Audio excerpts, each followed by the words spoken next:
It's good.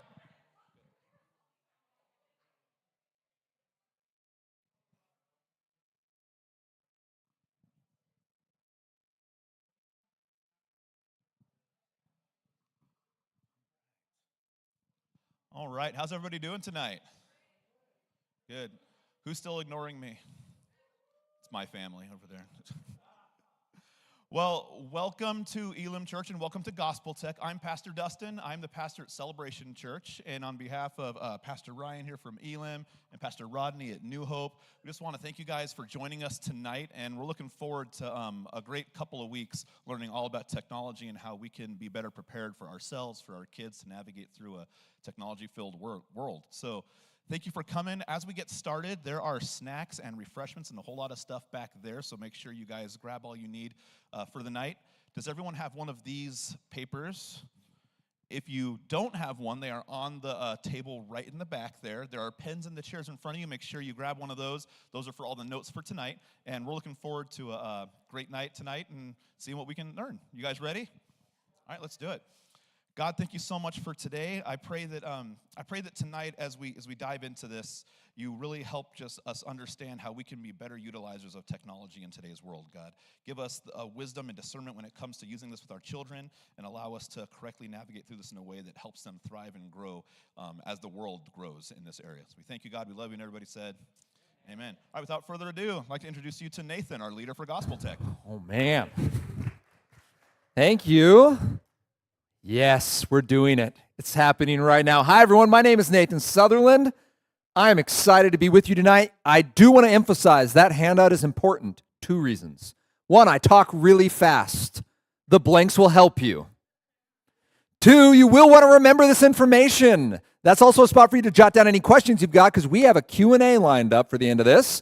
So I'll talk for a little bit, then we will stop. We'll have a little back and forth. Q&A might be a little over-promising. I will at least have a response. I don't know that I'll be able to answer every tech question you ask me, but I will have a question and response time with you.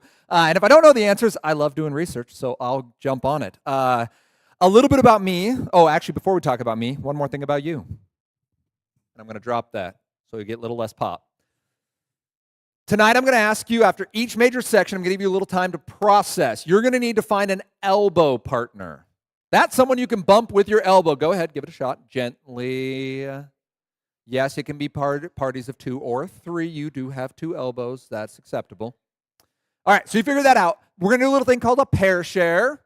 Pair share simply means I'm going to give you a couple questions. You're going to turn to your neighbors, and you're going to real-time process, because if we go through section 1 to section 2 to section 3, and then I ask you a question, I promise I did it for 2 straight years, you'll go, what?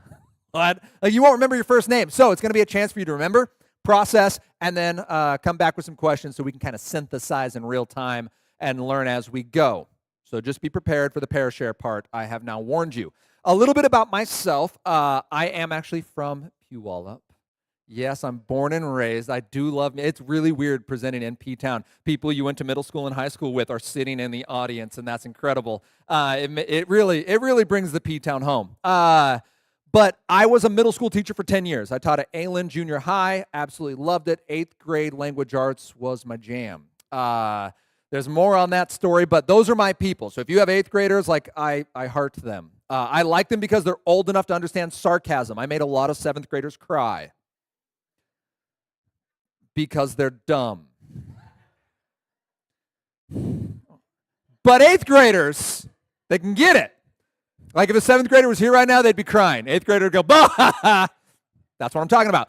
By 9th grade, they know how to put up a mask. Like you'd be like, how are you doing? They're like, I'm the best, right? They know what you want to hear. And like 9th grade through the rest of your life, 8th graders don't care. They're like 8th grade language arts, not a requirement for graduation. I'm going to do what I want. So they'll show up, arms crossed, be like, I'm not doing that. I'm like, great.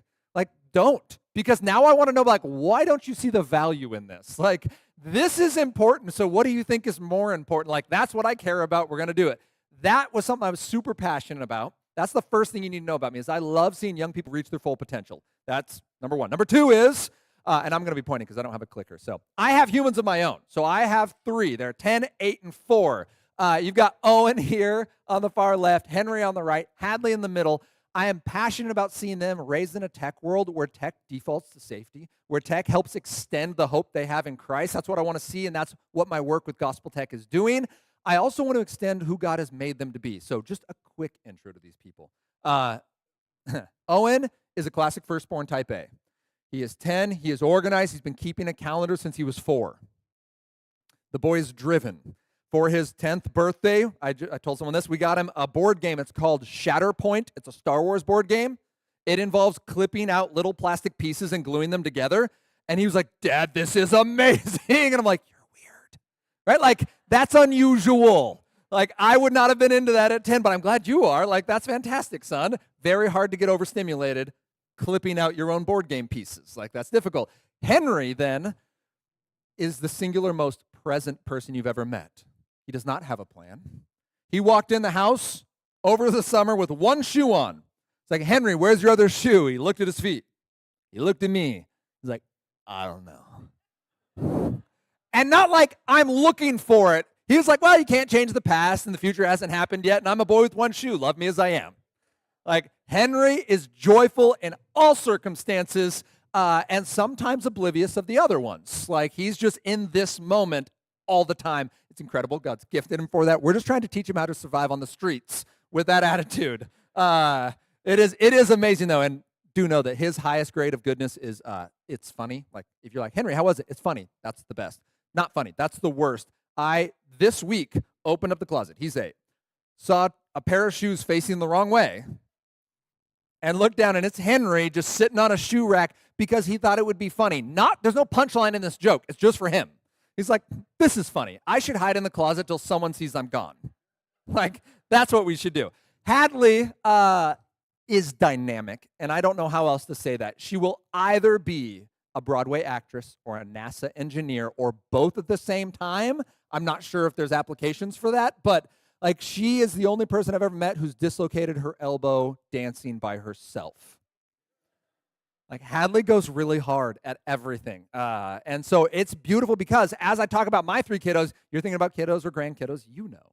And these kids are wired just amazingly by God. And we want to see all the technology come into their life that helps increase that and enhance that, and none of the stuff that distracts that or dampens that. So also know, though, that this happened that same day. This was not a planned picture. I don't know when this happened. We just got our photos back, and this was one of them. Please note, Hadley's not here.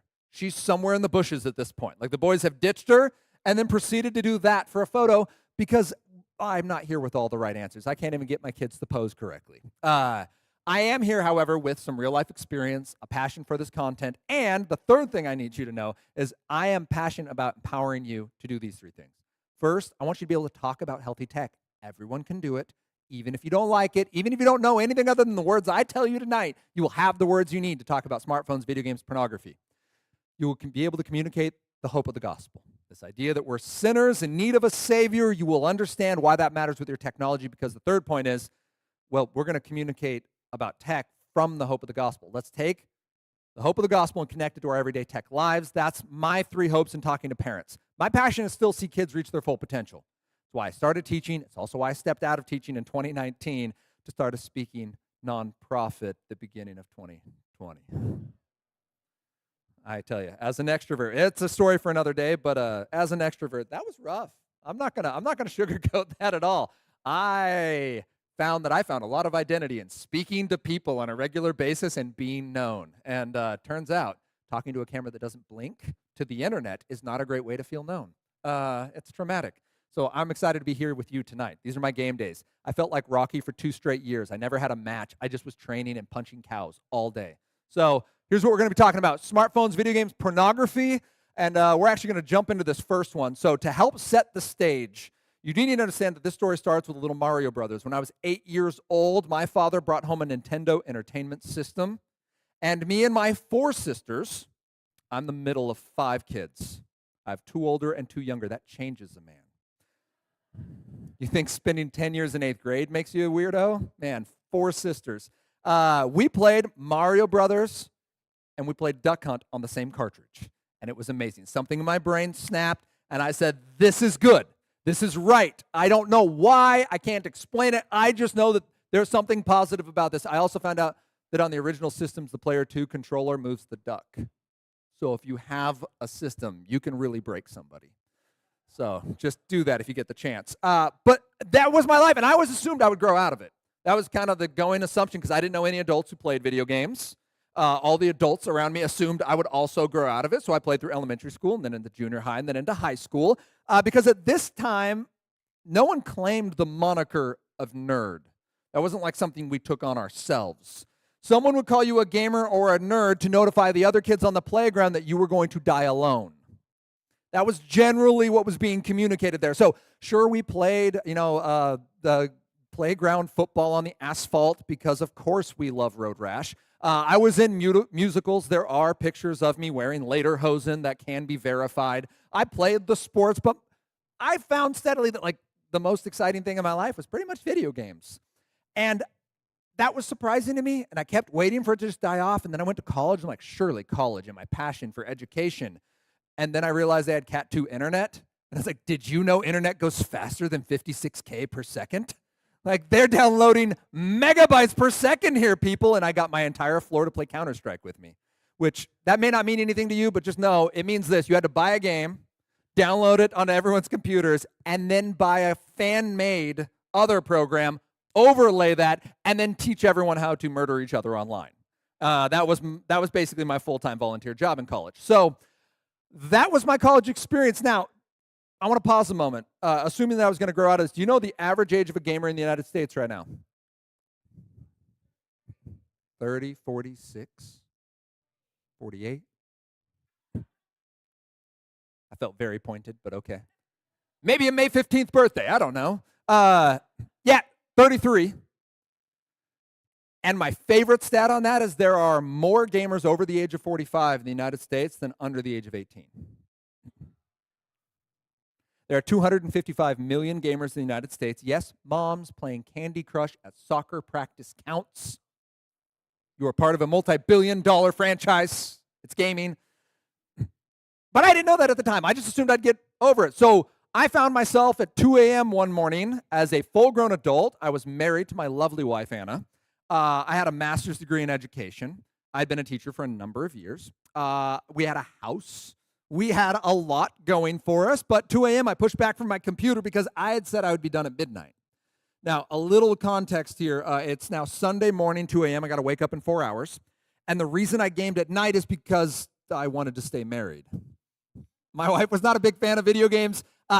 This is free, by the way, just as part of the conversation. If you're hiding a behavior from your spouse, there's a really good chance it's a negative behavior. So just do with that what you will. But in this particular case, my wife is part cat. She goes to bed at like 9. So I was like, great, I'll game for a couple hours. I didn't game usually on weeknights. I'd game about 10 hours a week. And I know what you're thinking because there are people in this room who are like, a grown adult who games 10 hours a week. That is so sad. And I get that. I understand where you're coming from. But just know that there's also people in this room who's like, a guy who calls himself a gamer who only gamed 10 hours a week. So I don't impress anyone with that number. It's just what it was. It was usually on Friday nights, Saturday nights. And this was one of those times when I was supposed to be done by midnight. I had made a commitment to myself. This is not the first time I had not kept my commitment.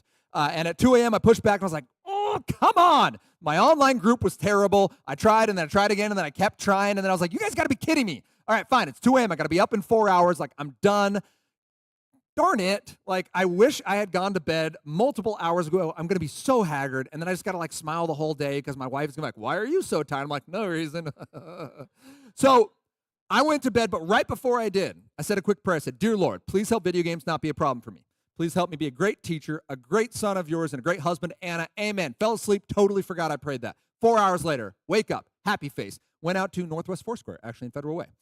Pastor Steve Shell was preaching that day, and he was like, hey, today we're not going to speak through this gospel that we've been studying. Instead, we're going to talk about addiction.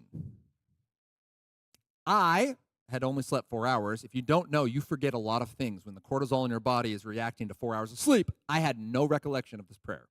I did not remember. My reaction to that statement was, that's great. Someone here probably needs to hear that. I'm happy for you. I don't remember the first half of the sermon because I was sleeping. The halfway through, though, pastor says this. He says, if you're asking the Lord to help you manage your sin, you're praying the wrong prayer. God doesn't manage sin. He kills it. And that prayer I'd prayed now 4.5 hours before came crashing back, and I was like, oh no. Right? I vividly remember asking God to help me manage this, and I know that I have been convicted multiple times that this is out of control. So May 15th, 2011 was the last day I played a video game. The point of this conversation is not quit playing video games. The point of this conversation is if there's anything in your life that brings sin, it brings with it death.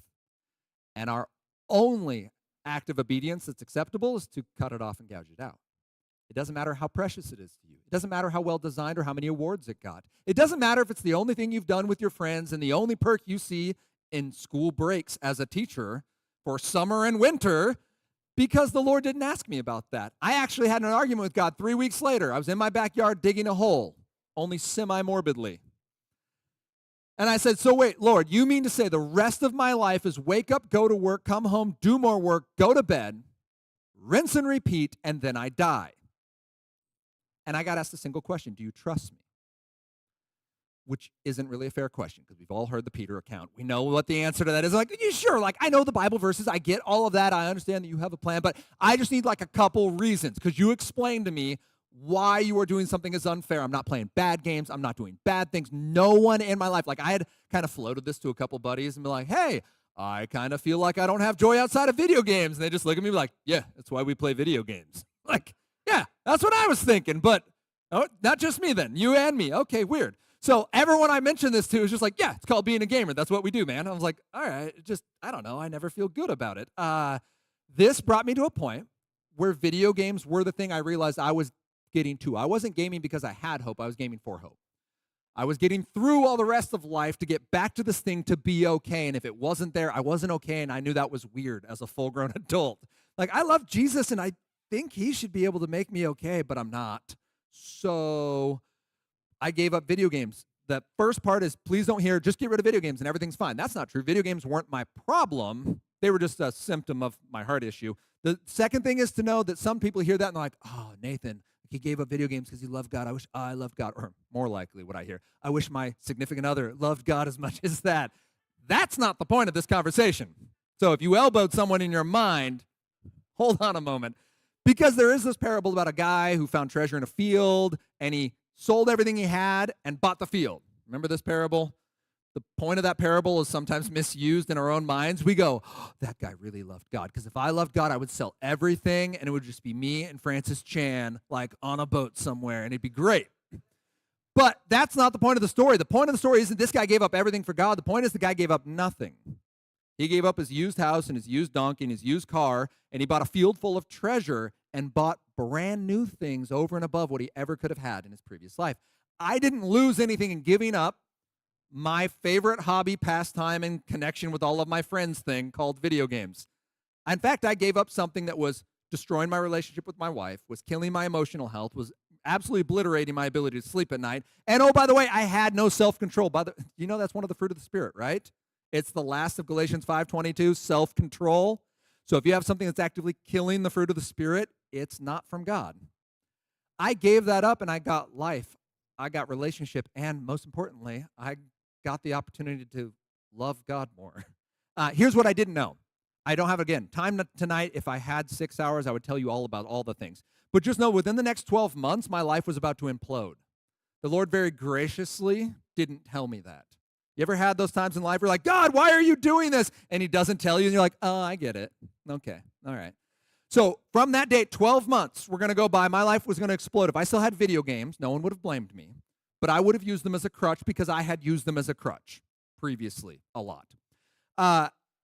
And I probably wouldn't be married at this point because it was that bad. And yet the Lord was good enough to take this away and go, yeah, but do you trust me? Like, I trust you. But what does that mean? Well, it means that I start volunteering in youth. In fact, I started working with Young Life at Aylen Junior High. Actually, I didn't start volunteering. I went to an informational meeting.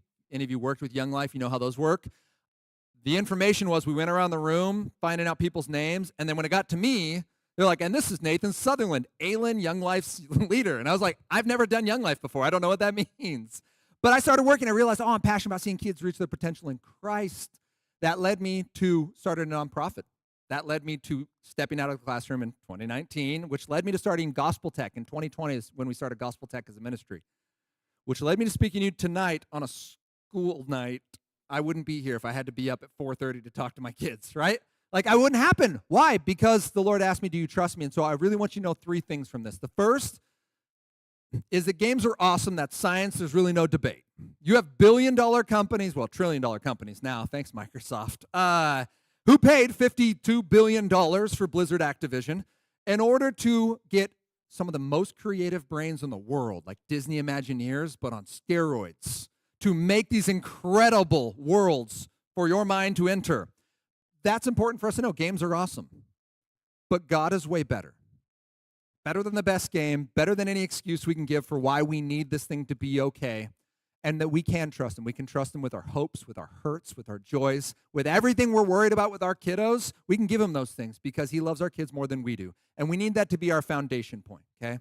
That is kind of the beginning of this conversation. It's the reason I do this talk is because I'm passionate about more than just seeing people step away from tech, is stepping into it for the right reasons. Let's use all the tech that helps you love God, and let's use none of it that distracts you from him. So that's our foundation point for this conversation. We're going to start with the first of the big 3. We're going to talk smartphones, video games, pornography. These are the 3 that I get all the time. It used to be the first 15 to 20 minutes of this talk until my wife was like, you need to talk more on that because no one's listening to the other stuff you say. I was like, all right, well, here you go. How about 2 hours on it? Let's go. So what about a smartphone? The question we get a lot, when should I give my kid a smartphone? What age should they be? Which phone should I get them? How do I manage that well? Those are huge conversations that vary by the kid. Here's 5 cautions to start us with. If you have a Q&A response, I will try to answer your specific scenario. But to reach everyone in the room, here's what I'm going to say. First, you need to know smartphones are actually app delivery systems. That's really important for us to know because they're not doing you any favors when they give you a free phone on trade-in. They're not making money on that phone anyway. Selling you a $1,000 phone is still a loss for them. They make their money on app sales. 1/3 of everything that goes through Apple's App Store goes to Apple. This is why Epic Games, the makers of Fortnite, spent a couple years out of the App Store because they're like, hey, we're bringing in $5 billion a year on microtransactions, and we don't think you should take 1/3 of that. And Apple goes, yeah, but we're giving you the buyers, so we're going to take 1/3 of that. And they won the court case. It's kind of nutty, but that's a lot of cash from one game every year. App delivery systems really deliver you one of 2 types of apps. There's tool tech that helps you create, and there's drool tech that helps you consume. It's not good and bad tech. But if you're going to have fights about technology, it's going to be drool tech. That's the tech that wants to take your time, your focus, and your money. It's designed to do that. It's very good. It's a bigger part of our next conversation next week, so I won't go into it super deep today. But just know that an app delivery system means your child wants a smartphone because they want some app. They want some functionality, and that's actually your talking point. And most of those apps are designed to take your child's time, focus, and money. So your child's going to want to sleep, and this app's going to be like, yeah, but probably 5 more minutes. And you're going to be like, hey, it's time for dinner. And the app's going to say, yeah, probably 5 more minutes. And that is going to be a cycle on a very young, very plastic brain that is now being trained by a device that we have allowed them to use. Just know that that is part of what we're doing. Doesn't mean don't do it. Just means when you do it, go in eyes open, that this is what it's made to do. We need to be aware of that and have that conversation. One of those apps is social media. This is generally what kids say when they say, Mom or Dad, I want a smartphone. They usually mean I want social media. I try to be as tech positive as possible. Yeah, social media is hard when I'm talking about young people. There's not a net gain on social media with young people. I'll say that. The research is in fact, a guy named Jonathan Haidt wrote an article back in May, simply titled, Get Phones Out of School Now. Jonathan Haidt is a professor at New York University. He literally wrote the book on this subject along with a lady named Jean Twenge. I'll get to her research in a moment. They have a 300-plus page Google Doc. I can send you the link if you feel like perusing for yourself. And the doc is just page after page after page after page after, well, 300 of them. I won't use them all. To say there is now causal relation between the use of social media and a decline in mental wellness.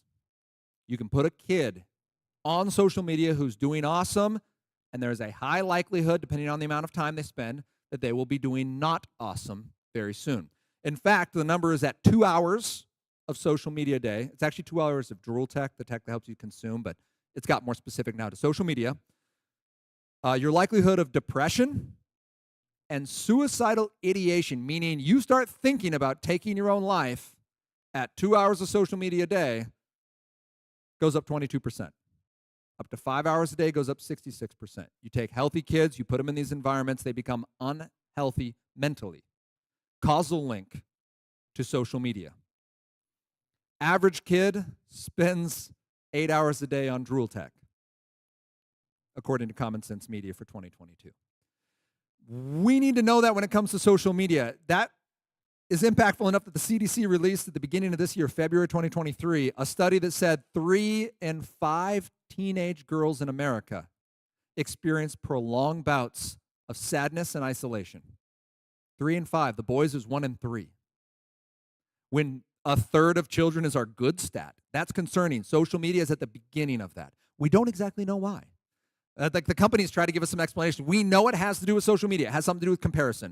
It has something to do with the age. It has something to do with filters and the fakeness of it all. It has something to do with the content that they're viewing. It has something to do with the rate of the content they're viewing. Average TikTok video is 30 seconds. Average viewing time is 90 minutes. 180 30-second videos that are the war in Ukraine, Israel, Palestine, your best friend, cat videos, pornography, self-harm, depression. The world is burning down around our ears. It's all your parents' fault. All of that in 30-second bits for 90 straight minutes is going to mess a kid up who doesn't have the words to express, I feel anxious, sad, and afraid.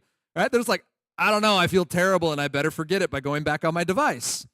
It's doing something mentally to our children that we don't exactly know what. We do know what the starting point is. Social media is at. If you're sending your child out there to the digital cul-de-sac of social media, just know it's not a great track record right now. If you've already done it, I'm super freaking out because your kid's birthday was yesterday and you just gave them a smartphone, like they're doing this right now. You've not ruined your child, but do know that if things seem off, social media may be a cause, and that's a great spot to start the conversation. We'll get there more on how do we do that with hope and not out of fear. Again, I try to handle this with hope, but I also don't want to pull punches just to save your feelings. So social media, net loss for kids, especially in a learning environment. Schools, if you're teachers, if you're principals, if you have any sway in your school, get phones out of school now. There's zero evidence showing that its benefits, like having it in your bedroom. It's not helpful. Sorry about that. I know I freaked some of you out. No one needs a $1,000 alarm clock. All right. Strangers and bullies. Strangers and bullies exist online. It's just a math problem at this point. If your child is online long enough, there's a good chance they'll meet a stranger. There's a good chance they'll meet a bully. The statistic I personally love/hate is an article I read from 2017 that said, well, as of 2010, this was getting better with predators online. In fact, at that point, and I quote, I looked it up again today because I still can't believe this quote. I've taken a screenshot. I'm like, at some point, they're going to pull this down. And I want to make sure I remember this. Only 9% of kids received unsolicited sexual advances from an adult online. Now, that's 95% of kids are online. So we're talking in the range of 60 million children in the United States. Of those kids, something like 6 or 7 million children in a single year were approached by an adult in a sexual manner, and it was preceded by only. I was like, I don't see if I told you only 9% of kids that went to parks, only 9% of kids that play sports, like what 9% of this thing that includes 95% of the youth in America are approached? That's concerning. So just know that if you're sending your child to that digital cul-de-sac of the internet, they're going to meet a stranger or know someone who has, and they're going to need the tools to process that. If you're not comfortable saying the words pedophile to your child, they probably shouldn't be in those spaces on their own, okay? Same thing with bullies. They're just more likely to get bullied online. Kids are vicious online. We've all experienced that. We are that. We say terrible things about people online because we're mad about something else and Twitter can handle it. I still call it Twitter, by the way. I just can't X. I can't. So, the fourth thing is pornography. Smartphones are the number one way young people engage pornography. It's bad. Talk about that later. Like I don't know what you want to say on pornography right here, but pornography, it's the number one way they're getting it. So if you're not a fan, keep in mind you need a plan when it comes to smartphone and video games. Just know that your smartphone is a full gaming platform. That is, cross-platform is a thing. I mean, Fortnite before it went off of. But Call of Duty, they can play with people on actual gaming consoles. Like, parents get surprised by that. They still think it's like the Doom game that we downloaded in our TI-83s. It's no longer Centipede. Like, that's not what you're playing on your phone anymore. These are actual full platform games. Even if they're not made for phones, you can just port them over. So something, a first-person shooter like Overwatch. It's not made for mobile, but your phone is just a computer. It doesn't know that it's mobile. So you can just port it in and get these little external controllers like a Switch, and you play it on your phone. That's important to know so that you can have the conversation like, what are you playing on your phone, and how can I help you make good choices on there, and why are you never sleeping anymore? So 5 cautions. If you want a safe phone, yeah, you can click that. The Gabb phone is like the safest. The Gabb phone is the ultimate tool tech. It doesn't have a browser. It can't go online by itself to just search the interwebs. It doesn't have an app store. So no, your kid cannot have social media and this. It makes calls. It takes calls from a prescribed list. It can send and receive texts, but not images.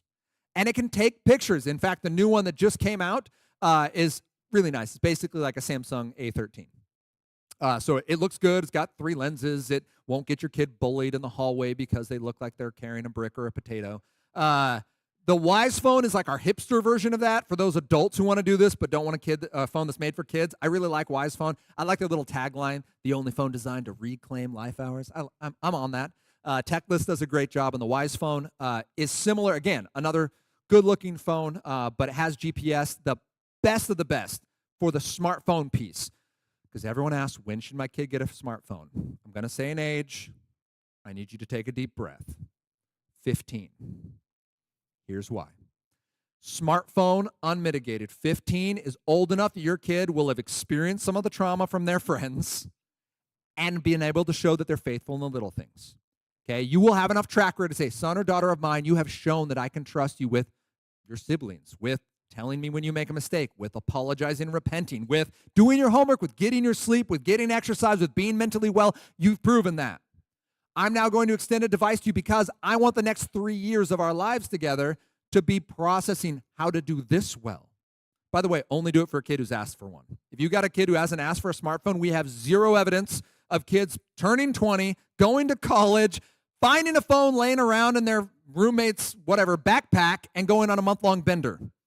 And because they never were able to have it. I've never had a smartphone. I don't know how to handle it. It's not happening. In fact, they're going to college and going, wait a minute. I really wanted a smartphone because I really wanted social media because I really wanted to belong, and none of those people are here, and I don't care. So I actually have kids going to Bark phones or just dropping their phone altogether and doing all their stuff through Discord on their computer. But the Bark phone is awesome because it defaults to safety. Here's a list of things it can do. It can monitor text. It tracks locations. It blocks websites. They actually do have a GPS feature that's coming out on this. What I love about the Bark phone is it defaults to safety. It can be a full-blown smartphone. But unlike an iPhone where you just have to bend backwards and get the family set up and then get the other, okay, I'll give Apple a shout out, but first I'll crush them. They default to privacy and they don't care about your kid's safety. So within an app, all the best programs in the world on an iPhone can't see inside that app because of user privacy. I mean, this is the group who doesn't unlock phones for terrorists, right? Like, that's the level of privacy. We're like, what's that? That dude shot some American citizens and you want to know if he's going after others? Sorry, can't do that for you. Privacy. It's important to us. So that's great. I like privacy. That's cool. But like privacy for minors is problematic when 9% of our children are approached by predators. So the Bark phone has Bark built in. Bark is Bark is a software. It does a great job of extending your child the trust they've earned. Hey, you can go on the internet. Hey, you can text and message your friends. Hey, you can use that app. I trust you because you've shown yourself faithful. Go into those spaces and begin to grow in your digital personhood. That's cool. But when something goes wrong in the digital cul-de-sac, the digital dog comes back to you and gives you a tiered notification. It's like, hey, someone just said your kid is stupid. Someone just asked if your kid can keep a secret. Someone just said your kid's really cute. And you get to go, hey, I saw Steve said you're really cute. How old's Steve? Where'd you meet him? Right? Like, I got some questions about this. That's important stuff. Bark does a great job. It's baked into the phone. And that means they can't just like start in safe mode and get around it. So if you want an actual smartphone that can get into the App Store, this one is there. You can release apps like one at a time. Like, oh, cool, you've earned the right to use WhatsApp. Prove to me that you can handle that. Then we'll go to something else. But I actually had a young lady from a local high school who sent me a message afterwards like, hey, I'm trying to get off some of the negative social media aspects. What should I use for that? And I was like, honestly, the Bark phone. Like, get an adult. She was 16. I was like, get an adult in your life who cares about you, who's willing to run the app side, and just ask for the stuff that you're going to be safe at. She's like, well, what about this functionality? I'm like, honestly, WhatsApp. Like, it's going to do everything you're asking me for with the people you care about as long as you don't want to feed. And the feed is sometimes the worst part. So Bark is a great option when we're talking about it if you've already given one. I understand that. That's awesome. You don't have to go. If you go, all right, I know this technology of safe. I assessed that beforehand. I made sure this was, when my kid asked me for an egg, I love giving my child good gifts. I didn't hand my child a scorpion. This was an egg, and I gave them a good gift. Awesome. Then you made sure your kid was ready for it. My kid is trustworthy. They've been prepared. They showed themselves faithful. Middle thing. Super good. Then you showed that this is a good decision in this season for your family. I like to use Philippians 4:8 for that. You're like, okay, whatever is lovely and whatever is pure and whatever is just and whatever is true and noble. All right, cool, great. That's all those things. Great. Then just model healthy tech use, replace whatever isn't healthy, and trust your child with the trust they've earned, and then verify with something like Bark. At the end of the day, none of us should be the only person seeing what's happening online. Parents, we need to model that. Like, if you don't have any accountability on your phone, like, you might be on a good streak right now, but you're not headed for one. Like, that's a no-win situation. You're never the only person seeing what's going on online. We know that God sees it all. So on my phone, it's super dumb. I have a very dumb iPhone. And the reason I have an iPhone, before you blow me up for the words I just said, is because some very important people in my life have let me know I can't be the only green text box in the group chat. So I don't have social media. I have Covenant Eyes built in there. We'll talk about that in a little bit. And it's pretty locked down. It's not a very exciting phone. It literally is my ability to text and my training app. Like, that's it. So just make sure that you've got that baked in. Here's our chance. I mentioned there's going to be a pair share. I said lots of words. Here's your chance to process. You're going to have 3 minutes. First question. Mom and Dad, you can hear Grandma and Grandpa. You can hear whatever word it is. Can I have a smartphone? What do you say next? Second, what are some great options for a starter phone? 3 minutes to discuss amongst yourselves. Go.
from the individual? I love that question. Thank you.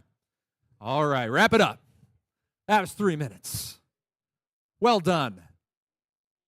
So if you have any questions, write them down.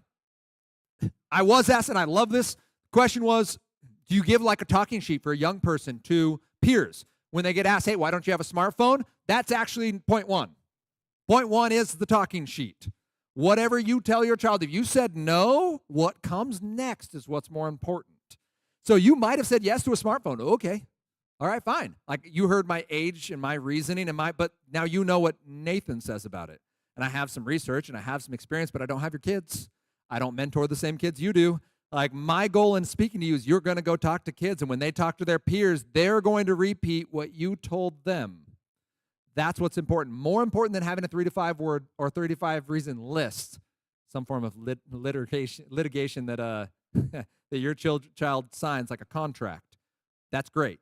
Please have a tech contract. I've made one. We can talk about that if you need. Call it a family tech contract. But more important than the rules on that tech contract are the reasons. You're trying to raise your child up in the way they should go. You're trying to teach your child in the fear and admonition of the Lord. And the idea here is, son or daughter of mine, I want you to have everything that makes you look more like Jesus and nothing that doesn't. So really, I guess if you want a single answer that your child can tell all their peers, why don't you have a smartphone? Doesn't help me look like Jesus.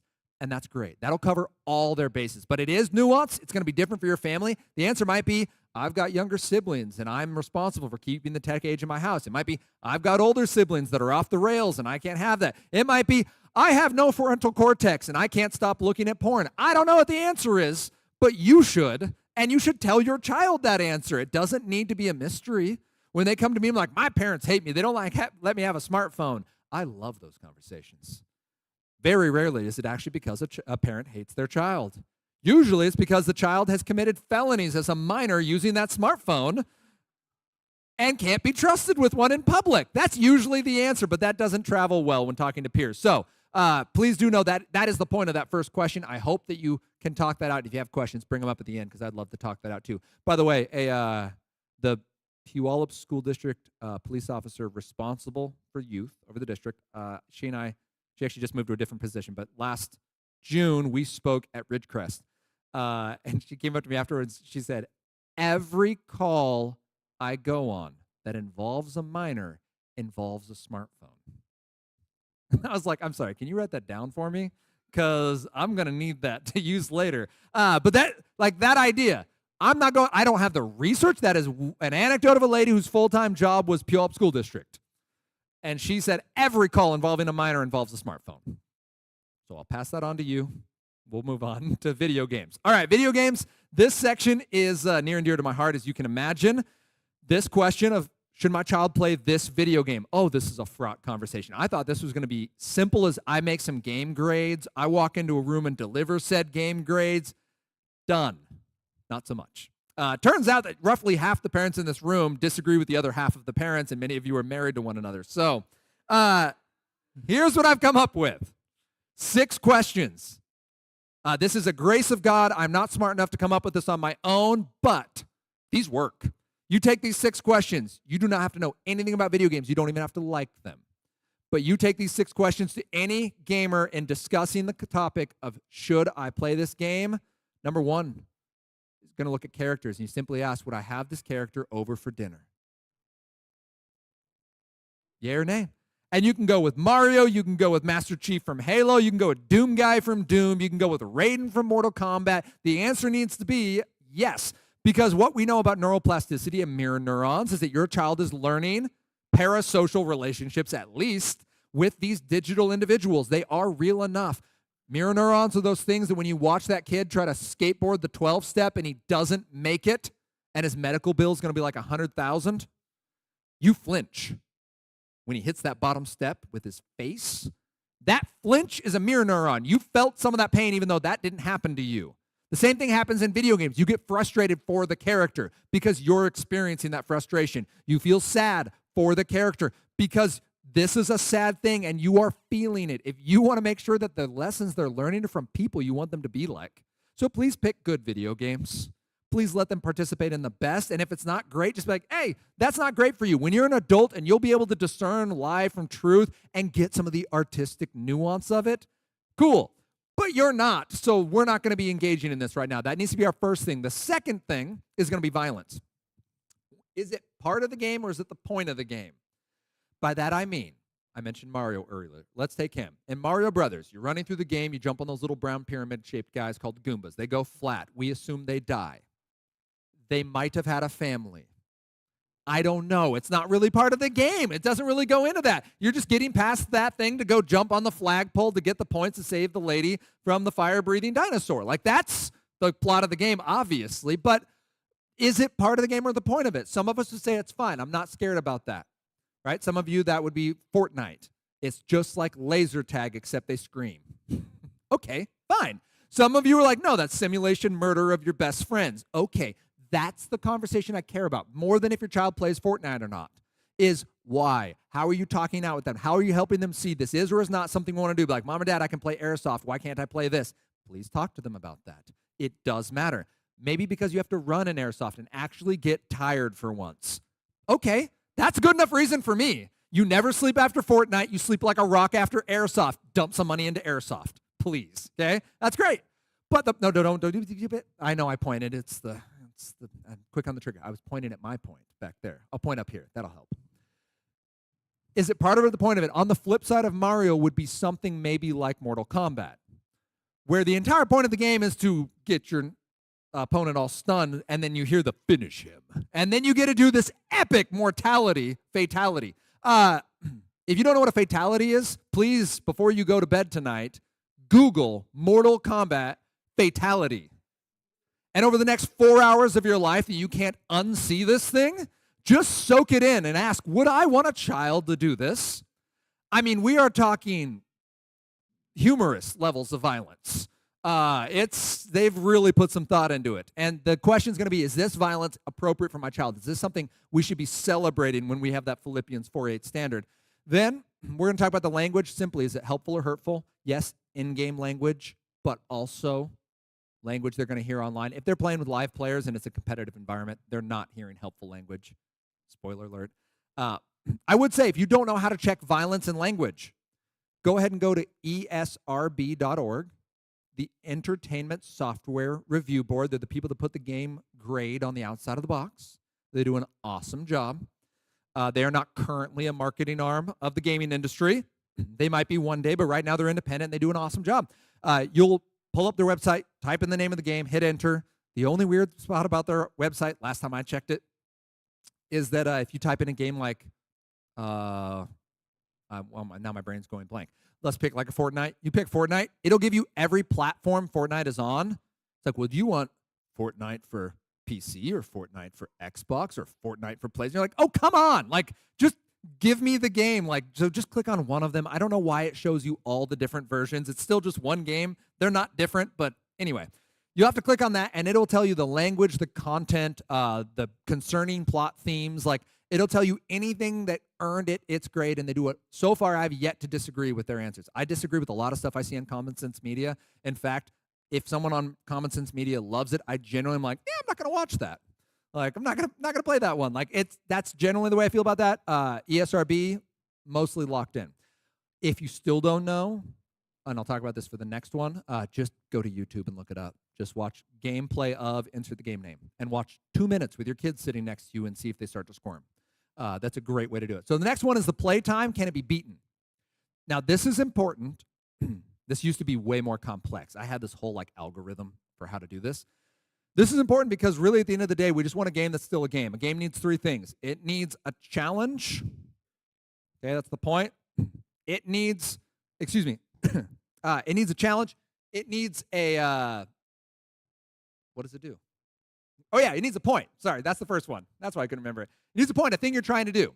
So if you think in terms of real world sports like baseball, you could just picture two people playing catch, and then some third person came up and was like, go ahead, see if you can get it to him.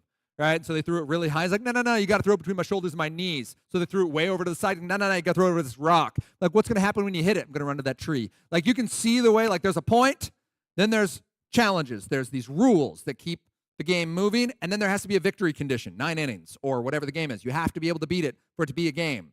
For like all of human history, the games have had an end until now. If your game involves a cookie that you just tap, it's not a game. Delete it tonight. All that is behavioral training and a massive waste of your God-given potential. So, while I'm on this, there are things that call themselves games, and they call themselves educational games because they happen to involve letters and numbers. Please don't buy into that. If they're just trash games, they're just trash games with letters and numbers. So, just because they call themselves educational and charge schools billions of dollars doesn't make them a game. Let's talk about this, though. World of Warcraft would be an example of a game that cannot be beaten. 60 levels. Tutorial is 59 of those levels. The game starts at level 60. Okay, that's your beginning is the end game now because you have a game that's 22 years old and has had a long gestational period and has finally come into its own golden age. Great game, very well made, lots of fun. It will eat your soul. Maybe don't throw your child into it if you're not playing it with them. I'm not going to say never play it. I'm going to say if you play it, go in eyes open, that this game cannot be beaten. You need to talk that out. What is our safety net to make sure this thing doesn't just suck your face right off? Second, these are tricky because Fortnite and Overwatch can be played in like 15-minute increments. Anytime you have a battle arena game, it's very tricky. It's like, oh, sure, like you just played one round. That's fine, but you're going to die in like moments. What's the only way to improve in life? Yeah, practice. Oh, so much practice. And your child's going to have these dreams about playing as a professional esports athlete, which is a thing. And Washington had a state competition, WIAA certified esports last year. So just know there were state champions in video games last year in your home state. This is a thing. Okay, they're playing the same game. Do you remember that old movie, The Last Starfighter? Any of you ever see that? Kids playing an arcade video game and aliens come down like, we need you to save the universe. That's happening. You play regular old-fashioned Fortnite. You do good enough. You rank up to a league where you play in tournaments. You do good enough. You play against people who are getting paid to do this. You beat them. You get paid to do this. Only one catch. They play 12 to 16 hours a day, 6 days a week, and there is zero secondary skills they're learning other than how to not sleep. So think about college-level sports. You play a college sport, you're going to play 6 to 8 hours a day and sleep like a rock. You play video games at the professional level, you're going to play 12 to 16 and sleep never because you are hopped up on all sorts of things to increase your reflexes and also just visual stimulation. That is part of the problem with these. 2 things your kids want me to tell you, though. They can't pause it. If you told them they can play Fortnite or Overwatch, they cannot pause the game. It's online, real time, Mom and Dad. So you tell them, sure, you can play, and then you go, dinner's ready. You need to know one of 2 things. Either they're going to effectively unplug their computer or system and just walk away, but they also want you to know the second thing, which is they get demerits for that. You're hurting their ranking. The reason they're playing is to get better. The only way to do that is play against better opponents. And the only way to play against better opponents is to not get negative demerits for leaving your squad early. Their team, by the way, will also hate them forever if they do that. So you do need to talk that out. You need to, hey, I'm the law around here. I tell you it's done, and they have to decide if that game's still worth it, or you guys need to work out something where there's that flexibility on like, yeah, I say it's done, and then you always have 4 or 5 minutes. But just know they can't pause it, and it does actually hurt something they're actively working for by quitting. That makes this game really hard to set down. It makes it really hard to play for small amounts of time, even though it's only 15 minutes. It's not only 15 minutes. It's like, hey, do you want a Dorito?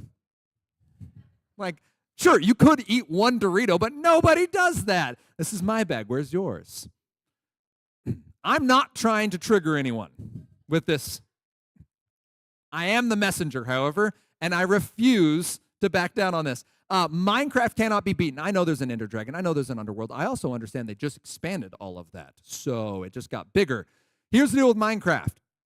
It is sort of like Legos. We like that picture, right? Like, oh, my kid wants to be an engineer. My kid loves Legos, so I gave him Minecraft. Awesome. If you play it with them, that's cool. But I need to be the one to say this, I guess. Minecraft is like Legos if Legos came with crack. And I overstate it, but just hear me. You've never given a child a box of Legos, come back in 45 minutes and just found that kid vibrating, right? Just, Mom and Dad, I just can't even even like, these are so amazing, right? Like they're curled up in a ball in the corner just drooling. Completely passed out. The most just relaxed child you've ever seen in your life. Compared to if you want to run a test, like give your child an hour before bed to play Legos and an hour to play Minecraft and see which child sleeps better. This game is tricky. And it's the reason that Dr. Dimitri Christakis out of Seattle Children's Research Institute said this is the most addictive game he's ever seen. There's a reason Microsoft paid $4 billion for it. It's sticky. It has something to do with how big the world is. It has something to do with how fast you can build. If you want your child to be an engineer, teach them Python, teach them C++, get them Scratch, get them a 3D printer. Like, get them something they're going to use in real life. Get them AutoCAD, get them Rhino. Like, get them in the work that you can't possibly get overstimulated doing, whereas this, you can. And they're good enough now that there's enough behavioral design trapped into this that you're going to get stuck mining and crafting and building and imagining, but only within the limits of the game. So it is concerning. If you love it and you run a private server and you're always on it with them and you have a great thing going and it's really positive and you see more love, joy, peace, patience, kindness, goodness, gentleness, faithfulness, and self-control out of your child every time they play Minecraft, please give it to them and invite your friends. But make sure you've talked it out because it definitely fails the time part of the video game conversation. Okay? It can't be beaten, and we just need to recognize that. Which brings us to themes. Does this game, do the messages meet a biblical standard? There is one, by the way. Did you know that? I've mentioned Philippians 4:8 a couple times, but let's read through it now. Philippians 4:8 says, finally, brothers, whatever is true, whatever is honorable, whatever is just, whatever is pure, whatever is lovely, commendable, excellent, praiseworthy. That's an awesome list. Mom and Dad, can I listen to this? Can I watch this? Can I play this? Can we go there? Run them through this list. I'll go back one. Sorry. No. That's an amazing list to run through for our own consumption, for what we enjoy and celebrate. I know it won a lot of awards and has a really cool dragon, but does it line up? Here's the other piece. The reason this comes up is if you're not in the gaming world, games are kind of they're the new movie. They're maybe cooler than movies. Movies are lame. I watch other people have a good time. Video games, I get to be the one participating in the good time. But they're also really heavy. I mean, they address everything from gender and sexuality to heroism and drugs and patriotism and sacrifice and family. And there's a game. As a nerd, I enjoy watching some gameplay still, so I don't play, but it's another thing. It's how I do some of my research on games. And there's a game where it's what's called a roguelike. So you play the game, but if you die, you go back to the beginning of the game and lose all your stuff. It's basically just self-loathing in a game.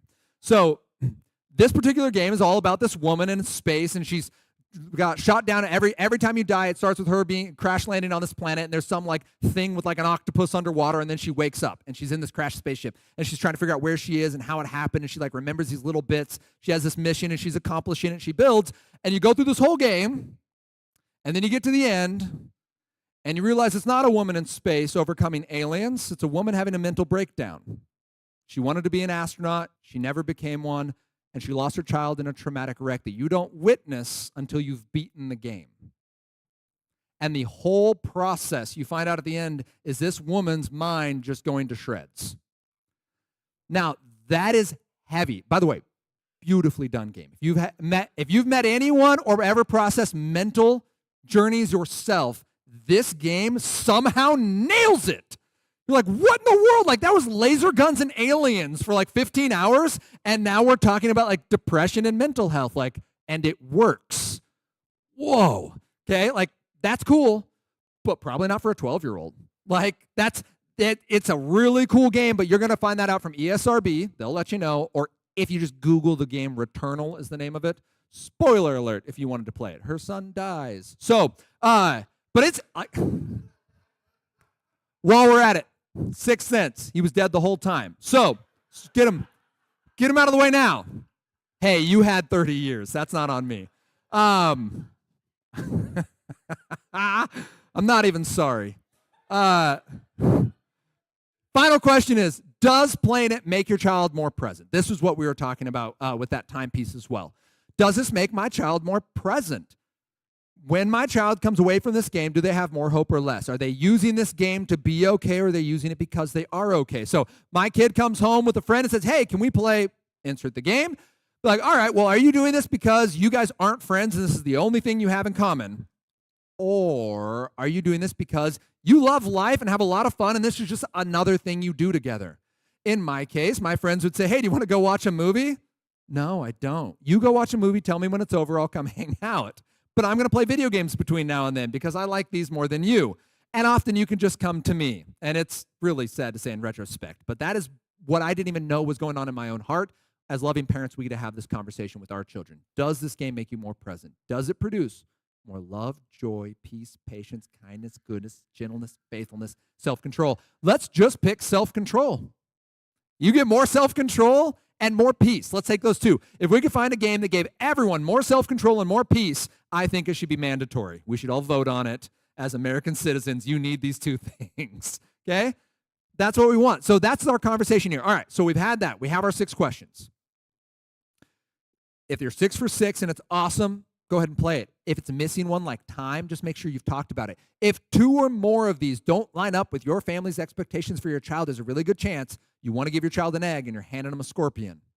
And we don't want to do that. This just is the wrong season. It's the wrong tech. It's the wrong kid. I don't know. But you need to make sure you're figuring out, if I'm still giving this to my kid and 2 of 6 things are off, 33% of it is wrong, man, that's steep. So make sure you've at least worked through, hey, you know what? We figured out the time thing, and it's just this one theme, but we, I don't know, locked it, blocked it, only play it together, however you're figuring that out. So now let's assume you're letting your kid play it. You're going to join in, not because you like games, not because you're good at them. I'm not telling you you have to be the Uncle Rico of video games. You do have to ask your child these 3 things, though. First, can you show me what's your favorite level? What's your favorite character? What's the hardest part? What are you most proud of? What's your favorite item?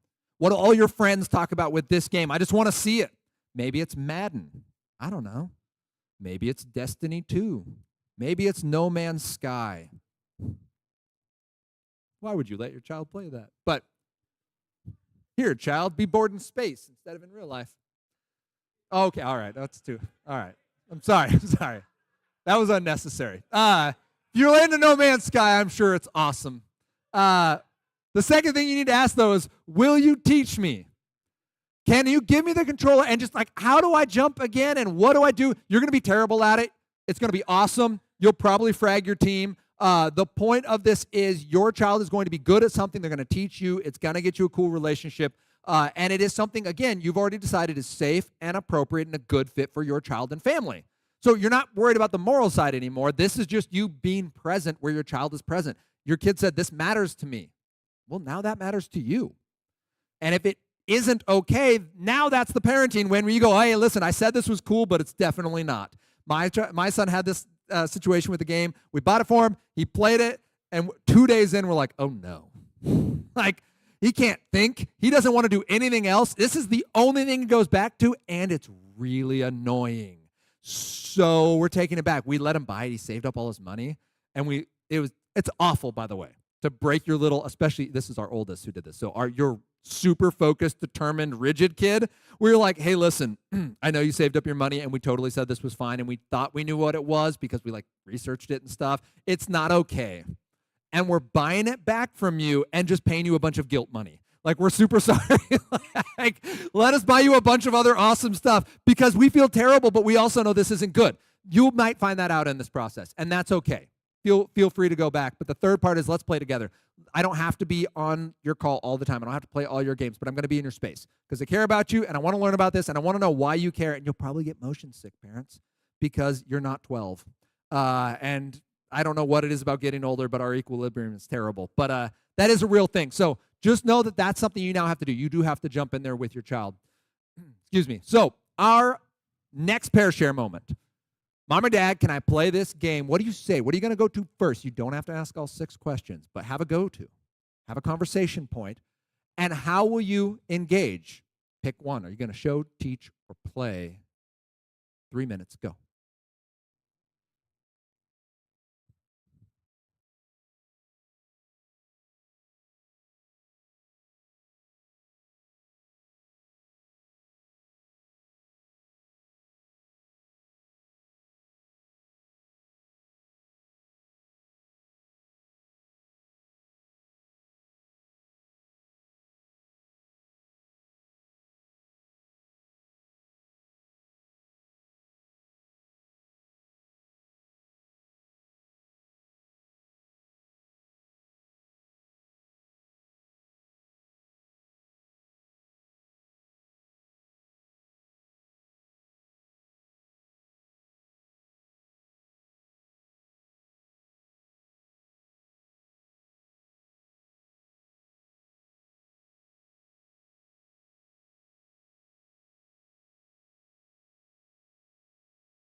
30 seconds.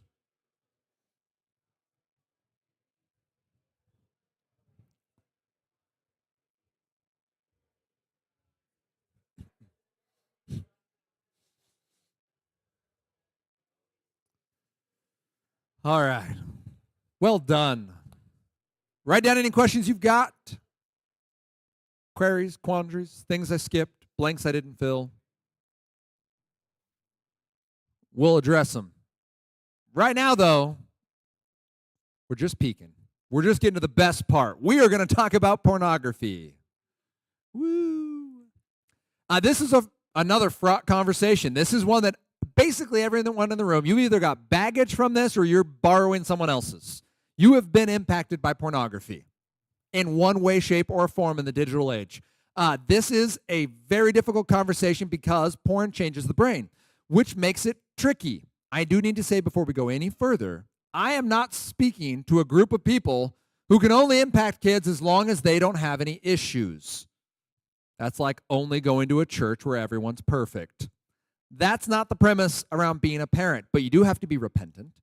You do have to be open to the extent that that's healthful with a young person. You don't have to tell them your life story. In fact, you may not until they're adults and they can handle some of that.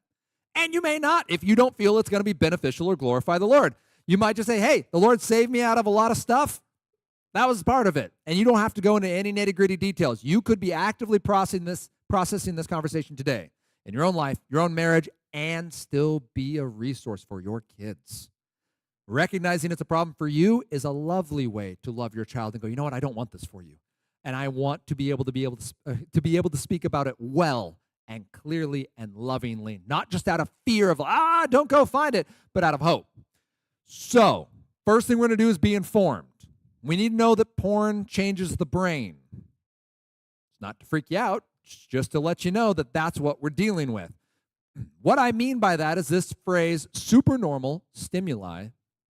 The study that references that is down below. It's actually an older term out of the 60s, but basically a guy wanted to do a little study with butterflies. He took some butterflies, put them in a container. He took some cardboard, cut it out. I have a pen. I have an apple. That's what just went through my head when I did that shape. Apple pen. You have a butterfly. You have a pen. So he used a paint and he painted butterflies, but he made the parts of the female butterfly that are attractive to male butterflies supernormal. He exaggerated them, and the male butterflies flocked to the cardboard butterflies. They said, you know what? These aren't real, but we don't care. We're going to be here. Well, it turns out that if you were to give an adult or a child a supernormal stimuli in the form of pornography, what it actually does is it changes appetites. So not only is it attractive, it's attractive because it's unreal. And now you form an appetite that is based on something that isn't real, and that has some unsettling outcomes, as many of us know. It has, four that I'm going to talk about. First, it increases anxiety and depression and reduces your sense of well-being. It decreases interpersonal relationship. It increases the problems, decreases the interpersonal relationship satisfaction, increases sexual aggression, and increases dangerous sexual behavior. All of that coming out of 2023 with Common Sense Media. This is important for us to know. This isn't just what boys or girls do. It's not sexual education. The research does not bear that out. Research tells us it's unhealthy, it's harmful, ongoing, it changes appetites. There are physical maladies that are now happening in teens and early 20-year-old males that weren't happening until people reach their late 40s and only due to exercise and blood pressure because they have a supernormal stimuli appetite. So what do we do with this information? Well, we get informed, okay? We need to know that the smartphone is the number one way they're getting this. So we go, all right, does my child have a smartphone? Do their friends have smartphones?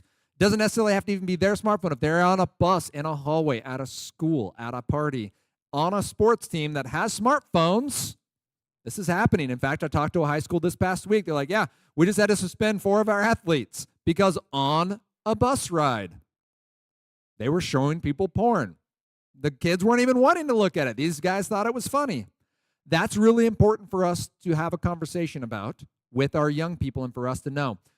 Porn gets more traffic than Twitter, Instagram, Netflix, Pinterest, LinkedIn combined on a monthly for monthly traffic. So, Fight the New Drug, by the way, a great resource we'll talk about in a minute.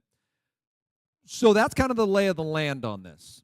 Pornography is real. It's not healthful. It's not a misunderstanding. That's not just a prudish religious stance. That is science telling us it's out there, it's bad. If you're not familiar with it, so my first exposure to pornography was paper. We snuck it in 7th grade. I won't even name the friends who brought it, but I could. I was complicit. Let's be serious. But I mean, those are static images. That company doesn't even exist anymore because it couldn't keep its doors open with its content. Not only that, when I eventually got online to find pornography, I went to Cascade Christian, by the way. So I was going to a Christian school. I had 28.8 dial-up internet. Think about what that means, folks.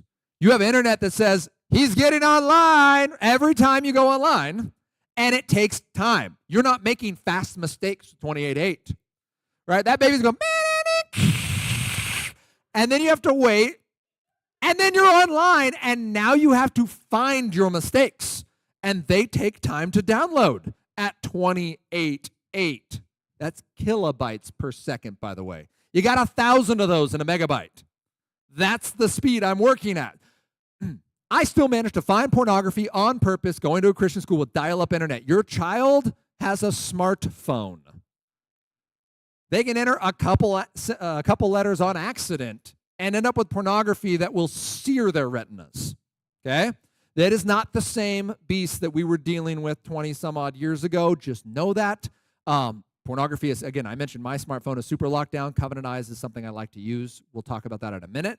But your children are dealing with an entirely different thing that has been bred from years and years and years of harmful consumption and people needing that next dose. And it has to get more extreme. It has to get more ridiculous, frankly. So just know that. If you're someone who's actively processing that, just know that it's probably not going to happen where you just cold turkey this thing. You need to tell someone. We need the Holy Spirit to change your heart. That only happens with repentance, and you probably need professional care and support. That doesn't make you any more or less broken than the rest of us. It means you have a need. And the only question now is not whether you have a need, but whether you're willing to deal with it. If you want more resources on this, because I can talk for hours on just pornography, here's 5 episodes. If you just write down them or take a picture of it. 191 and 182, Sam Black is the vice president of recovery at Covenant Eyes, a group dedicated to image accountability. The Start Here series of 159 on pornography, Crash Course, and then 112 Porn Resilience is Greta Eskridge, an amazing lady who talks about pornography with her full-time thing. So those are all the Gospel Tech podcast episodes that I would send you to if you want some extra learning on that. So that's Be Informed. All right.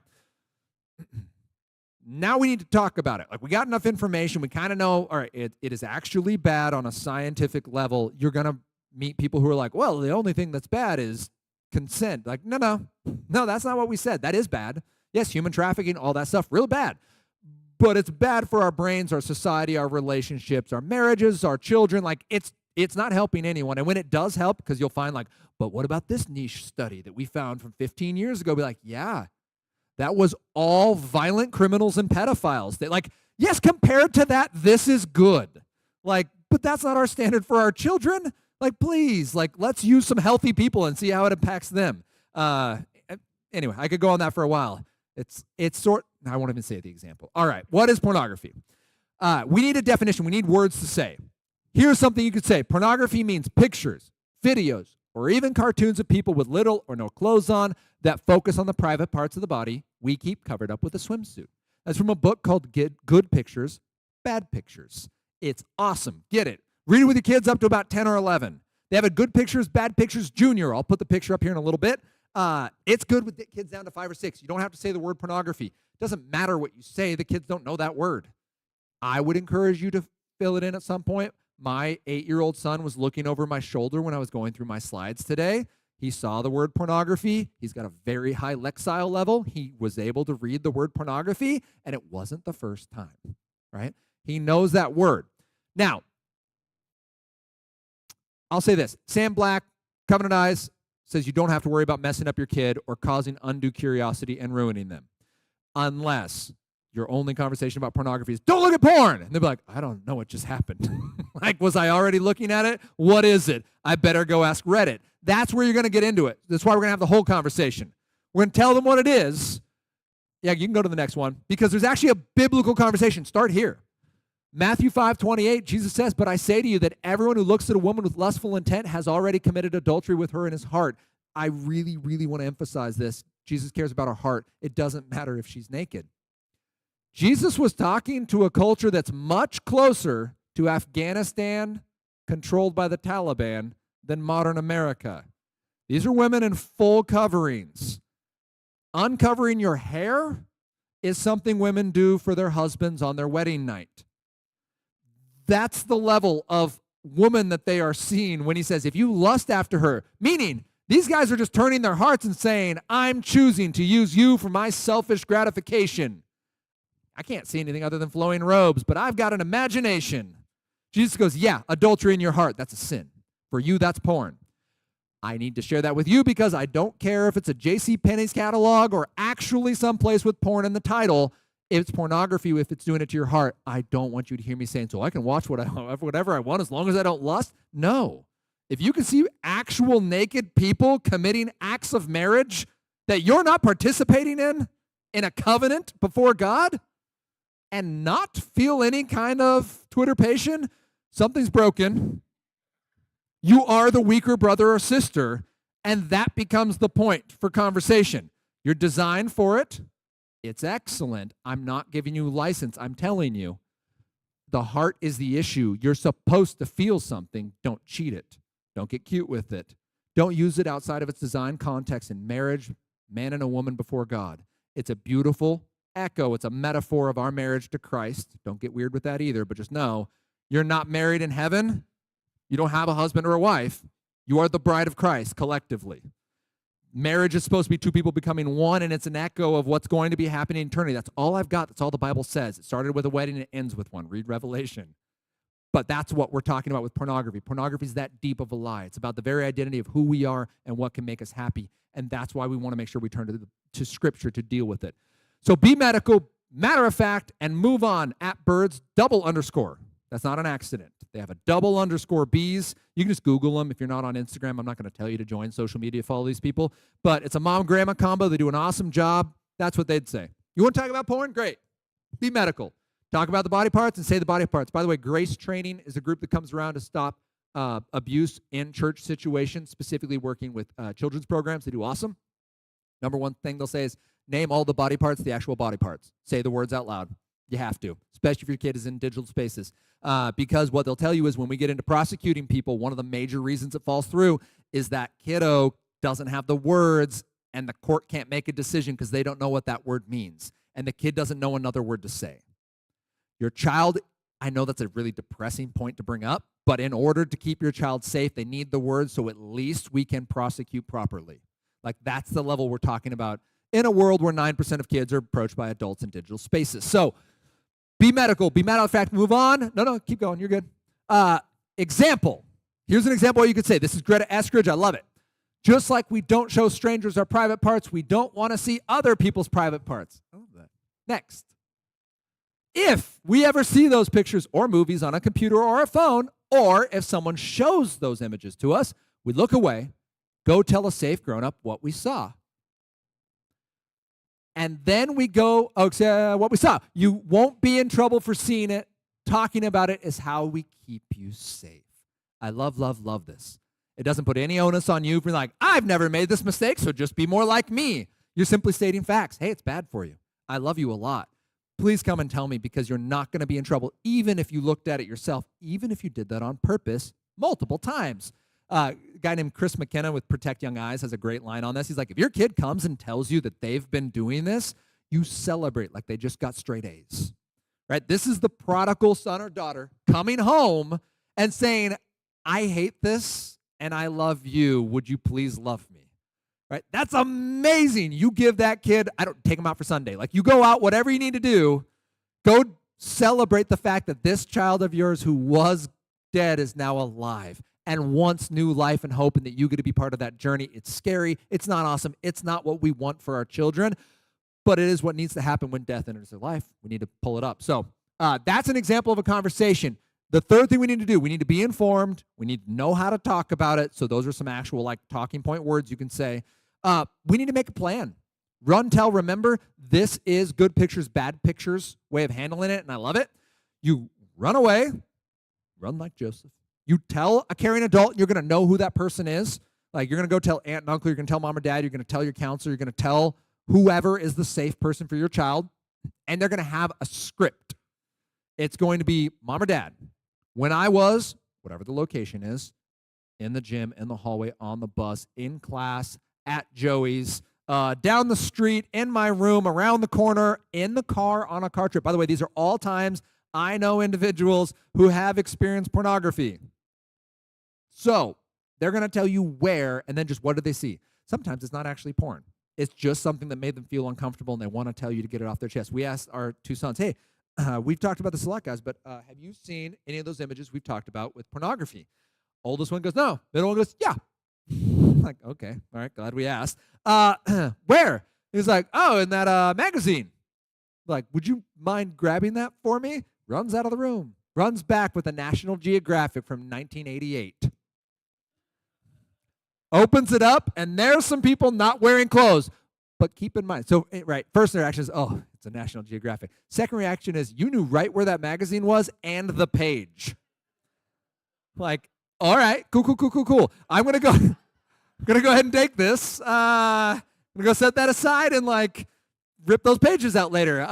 Also, super bummer that the first time you see people who look like that are naked ones. So that's going to be a thing we have to deal with. But that's important, right? Having those conversations. My sons are 10 and 8. We still need those conversations. They don't have smartphones yet. They don't have unfettered access to the internet, but it's still something they can find even just in old magazines we have laying around.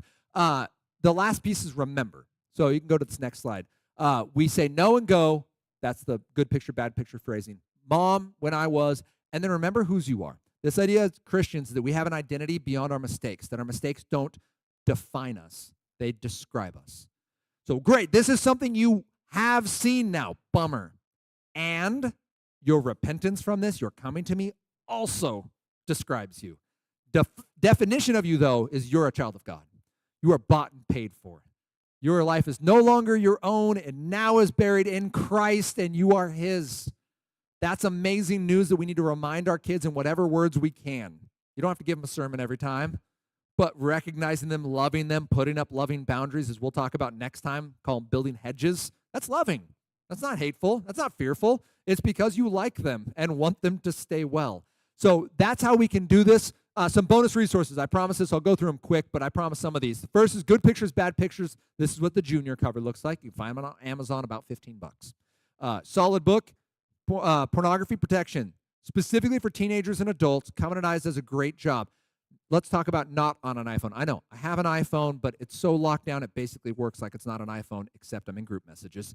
If you have an Android device or any other device, or on like personal computers or even Mac, Apple computers, Covenant Eyes sees everything that comes across the screen. That's why I like it. So it's if you're receiving a text, if you are watching a show, if you are playing a video game, if you are searching the internet, it's real-time scanning whatever comes across and sending it to whoever your selected allies are. So when I go on a business trip, I do travel now for my work, which is odd, and I don't always get to bring somebody. So 99.95% of the time, I want to make good decisions. I'm a married man. I've been married for 17 and a half years. My wife is incredible. My kids are awesome, and I know porn is bad. I literally do the research for that. That is my day job. And yet, 0.05%, stupid Nathan shows up. He's the 7th grade Nathan who still lives in my brain. He rents out space in the back. And every once in a while, if I'm tired enough, hungry enough, lonely enough, just anxious enough, he shows up and he's like, all right, who's up for some porn? High fives. And I'm like, no, you're dumb, because here's what's awesome. I go on my phone, and 2 people who love me also see it. Super cool reality check. I actually have a deal with a buddy now that when stupid Nathan shows up, I give him a call. And he doesn't know how to pick up the phone. I get to leave him a voicemail, and I say a prayer. It's usually about 3 minutes. And it simply is calling out, hey, I haven't done anything stupid yet, and I don't want to. So here's what I'm going to repent of. My brain's dumb and broken, and I need more Jesus. Here's what's true about my situation. Here's what I'm experiencing. I'm not going to explain it away. I got trapped in a long time of trying to explain it. Like, well, that wasn't really lust. I didn't do anything, right? You may never have been in that spot, but just know people in your life have. You get in this like mental jujitsu of like, it's not really that big of a deal. I don't have to repent of it to anyone. I got it better next time. If it's not that big of a deal, you should be able to tell somebody. So Covenant Eyes makes it that much easier because they'll come to you and say, hey, I saw this situation. What's going on? You might go, oh, you know what? It was an accident. Or, by the way, you can see how long someone spent on the image. So an accident that took 20 minutes at 2 a.m. is different than an accident that lasted 10 seconds in the middle of the day. Those are two different conversations. But you want to protect your network. Yeah, next one. Griffin Router is awesome. It's a way to protect your network. We'll talk more about it next week, but in case you don't make it, Griffin Router allows you to basically protect things like smart TVs because you can't upload Covenant Eyes to those. So Griffin, it's what I use. It has a great app. It allows you to put technology into 4 categories and basically create everything from times it can be used to specific websites that can be visited within your own network before you get any outside technology. And if you buy the monthly stuff, there's great cybersecurity and malware protection and stuff like that too. Canopy, someone asked me this last week, what could I use if I just want to manage what comes across?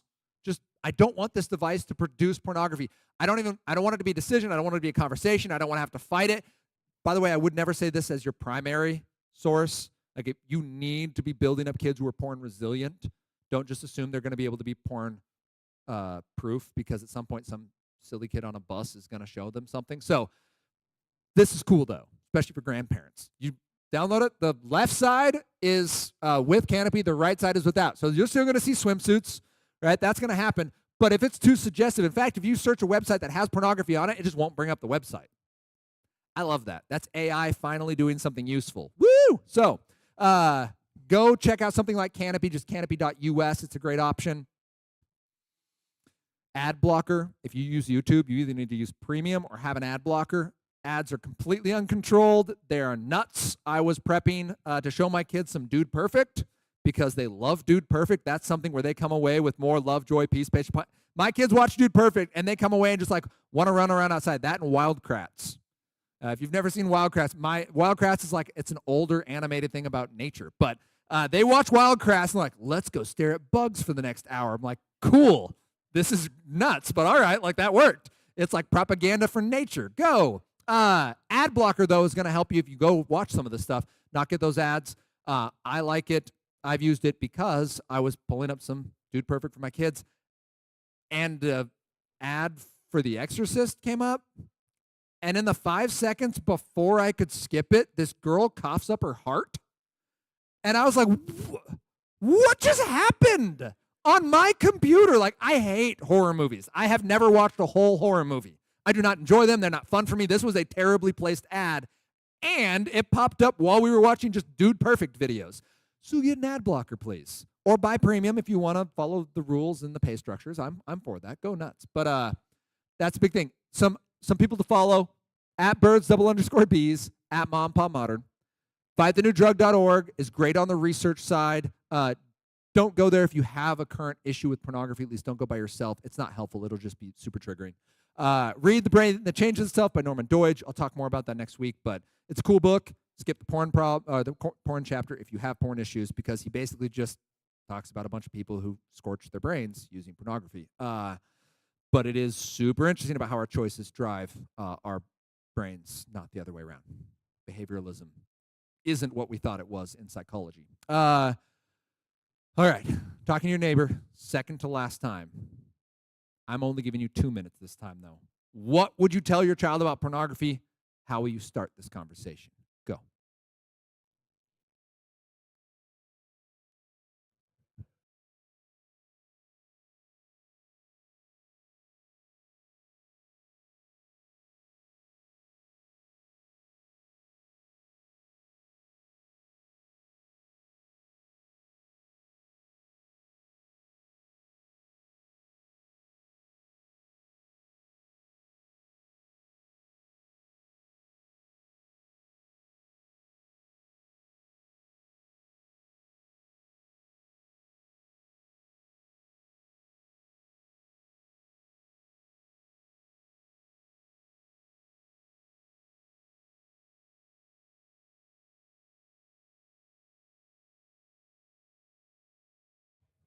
30 seconds.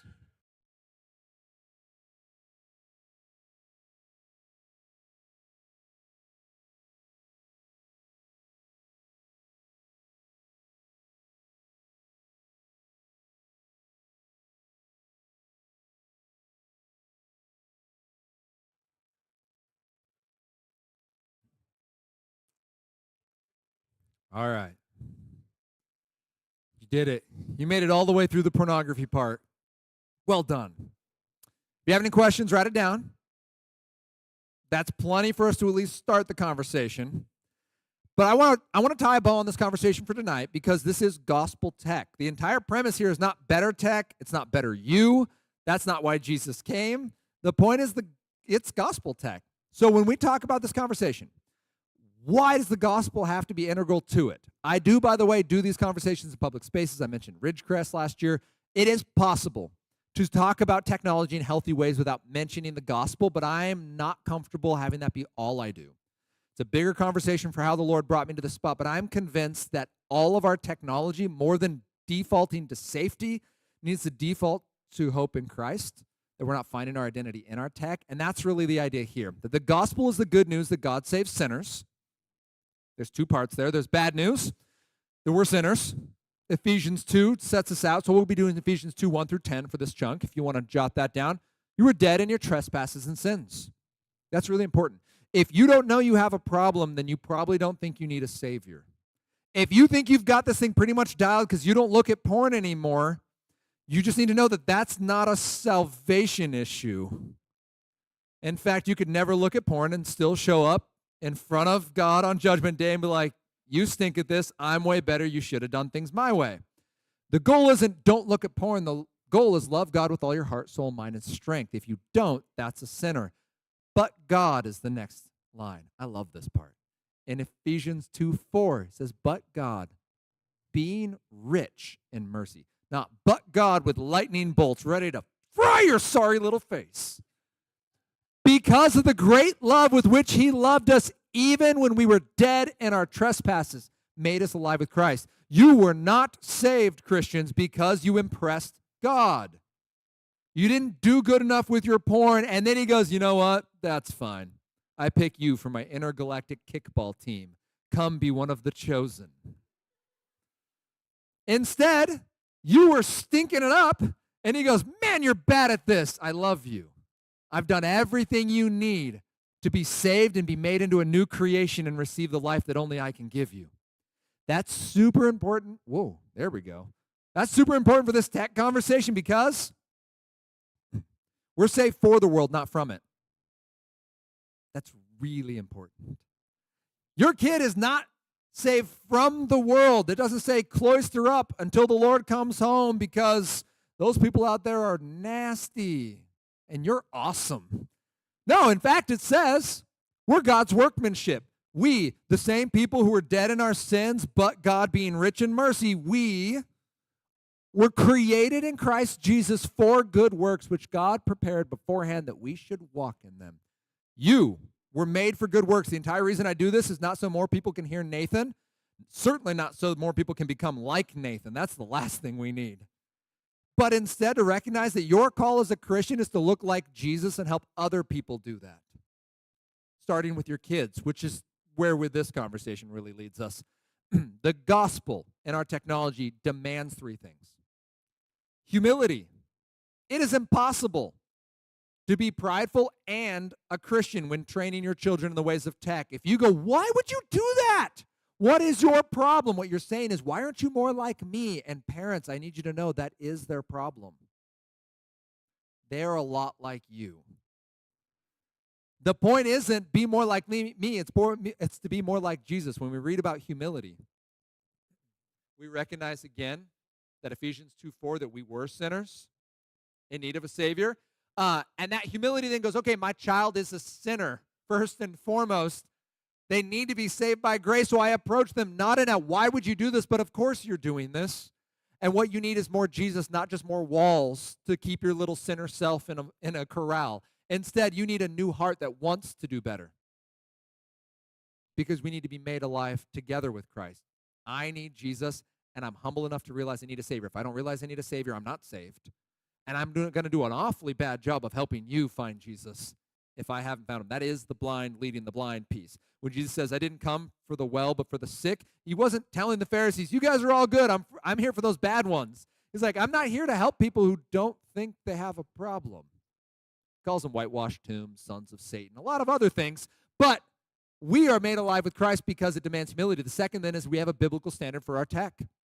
We're going to be humble, but we also recognize we're not the ones calling the shots when it comes to what tech we use, what we enjoy, and what our hearts celebrate. Philippians 4:8, for one last time, just take the first 4. Whatever is true, honorable, just, and pure, and apply it to what you listen to, what you watch, what you post on social media.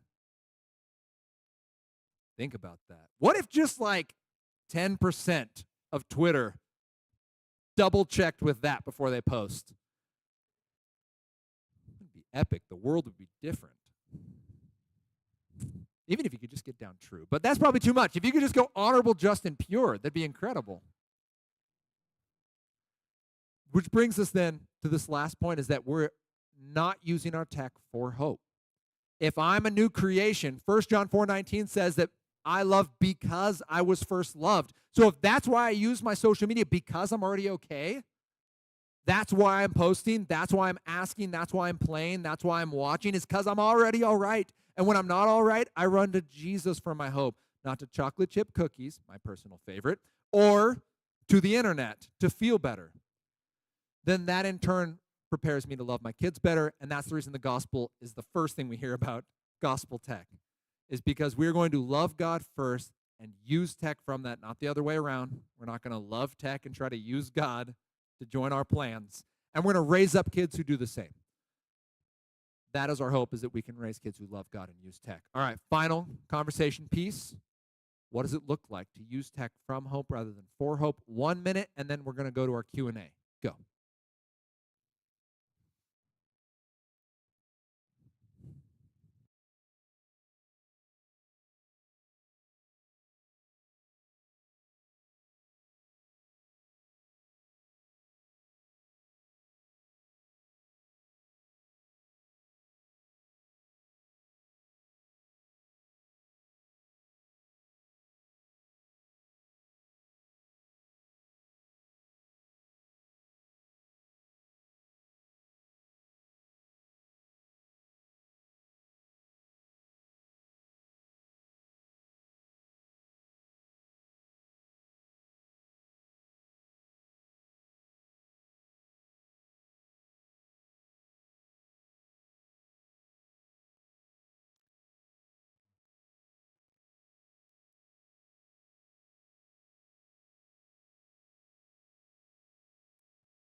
All right.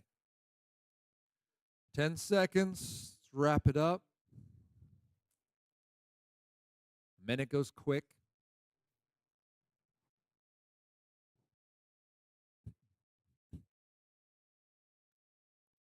All right. So, you did it, guys.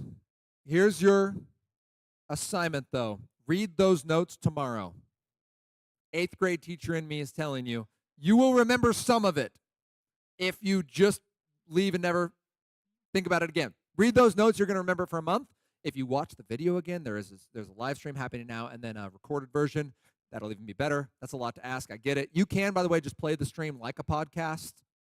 So you don't have to watch the video. Me standing here probably isn't that riveting. So you can get the content at the same time.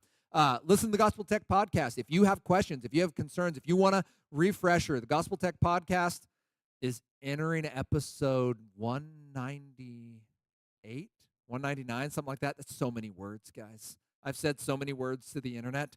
But check it out. They're 20, 25 minutes. They're meant to be encouraging. I am starting a little passion project, spoiler alert, in 2 weeks. So this next week is the Q&A with the parents. I shared one of them about, I actually don't remember what the question was I referenced. Anyway, I referenced a parent question already. But the next ones are raising kids as nerd dads. It's I've had it like percolating for years, and I've never really wanted to pull the trigger, and I'm finally doing it. So I don't know that it'll be good. The first 2 episodes are recorded. Check it out, and then join us for part 2 next week. Next week's conversation here at Elam is going to be on making tech safe at home. So you're going to know the 2 types of tech. We're going to actually break that down so you have like tangible. You will know every piece of tech your kid picks up, and you will be able to say what it is really quick. You will then know whether it's healthy or not because the 2 are not related. We'll talk about how that works. You'll be able to look at your kid, look at your own life, and say, this tech is not. You'll be able to do it very quickly. And the third and final thing is we will know how to make tech safe at home. How do we build hedges? And crammed into that conversation is, all right, how do I build buffers and barriers against bad tech? But how do I know if my kid's ready? How do I build tech trust? And how do I know that this tech is a good fit for my family? We're going to answer all of it. It's very ambitious. I talk just as fast as I did today.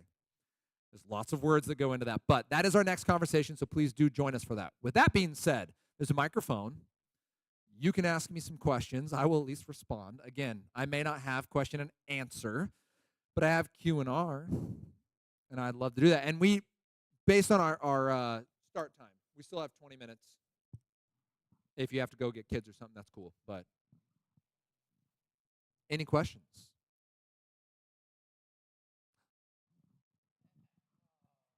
People on the live stream and the recording, they're going to want to hear your lovely voice. So it sounds like next week you're going to go over safety things and stuff. Yeah. The thing going in my mind, say where parents had already bought our kids a cell phone who's 12. Yeah. And they're smarter than us and got around all the safety things. Yeah. You talked about some apps and stuff. And is there one app that you would suggest to help, and it's for Apple iPhone, that would help us as parents monitor? Because right now we pay for the phone to sit in a dresser drawer because she scared us in a week in what she found. Yeah. Under every parental control we could set. Yeah. I mean, your 2 answers for the one option for what could you do to help your child stay safe is a Gab phone, right? A dumb phone. If your child has not earned the trust to be on the internet, and this is something I'll say next week again, but I'll say it right now. The internet is amazing, and it's incredible, and your child is like, I need to go there because of reasons A through Z. But the basic premise is it is the digital cul-de-sac. You heard me call it that already. But we need to recognize where that cul-de-sac is. That cul-de-sac our children want to access is next to a freeway and a federal penitentiary in the red light district at midnight. That's the cul-de-sac of the internet. So your kid's like, oh, my friends are there. Let me go hang out. And you're like, okay. So just know that that's what's happening. If that kid is not trustworthy, if you're sending your child online and be like, but I have to see every single movement, they don't earn the trust to be in that kind of a spot. I'm not going to let my child play next to a freeway if I know they're not going to, or if I don't know they're not going to jump in front of cars, right? Like I need to make sure they're going to be safe and they're responsible enough. So you're going to have to give them some kind of dumbed down version and lovingly say, honey, I simply can't know that you're going to be okay. And this isn't me mad at you. I'm not disappointed in you. You're going to hurt yourself or somebody else. And I simply can't do that, right? Like this is too dangerous. So Gab phone's a great start because you want communication, you want safety, and you want to be able to text those friends, and that's cool. Gab phone will do that. The next step up would be you can share my phone. You want to be on that social media app? Super cool. Let's download it on my phone, and we'll run your account together. And if they balk at that, that now becomes your conversation point. Like, oh, wait, you don't want dad to see what's happening on your account? What's going on, 12-year-old? I had a young lady at a local church who came to me and was like, my parents won't let me have a phone, right? That whole conversation, 8th grader, these are my people. I'm like, cool, what's going on? She's like, well, I've got this friend, and we talk, and like, it's just kind of awkward seeing, right? Like, oh, really? Like, what's awkward? Like, well, it's a boy. Like, oh, interesting. Like, what about talking to the boy is uncomfortable that your mom would see that? Like, well, he kind of thinks that I should have a little more freedom, that it's weird that my parents are around all the time. Like, oh, fascinating. Where'd you meet this boy? Like, well, we met through this other school event. He's a junior. I was like, okay, so let me repeat this back to you. You're 14. You have a 17-year-old man who's telling you that you need less time and supervision from your parents and more time alone with him in digital spaces. She's like, well, when you say it like that, it sounds creepy. I'm like, that's because it's creepy. Yeah, that's what's happening there. Like, best case scenario, this guy's just a coward and he actually cares about you, but that's not what it looks like. This guy's a creep, and you need to drop him like he's hot. So I would start there with your 12-year-old and explain, like, this is why you're not getting this. We love you. We're going to help you build up the trust for this thing you want, assuming the thing she wants is a good thing. If she just wants complete, unfettered, no accountability internet, be like, that's not a thing, and it never should be. And we should model that as parents, being like, look at my phone. I don't have unfettered, unbridled internet access. That's not a thing. It's not safe. It's not a good choice. It's not loving. It's not wise. So you don't get that. Interesting. Why don't you actually start with that? Why do you want that? Like, what's going on in your heart that you just want to be able to do whatever you want, whenever you want? Because that sounds like a Jesus moment, right? And I would start from there. Then Gab, then your phone, then Bark. Bark is awesome because you can still draw it down if they lose like some of the peripheral trust pieces. And if you feel like you got to track your kid and know how fast they were driving on the freeway, they either don't need a smartphone or they don't need a car. Like they haven't earned the trust for that yet, so get to a spot where you can trust them. Yeah, thank you.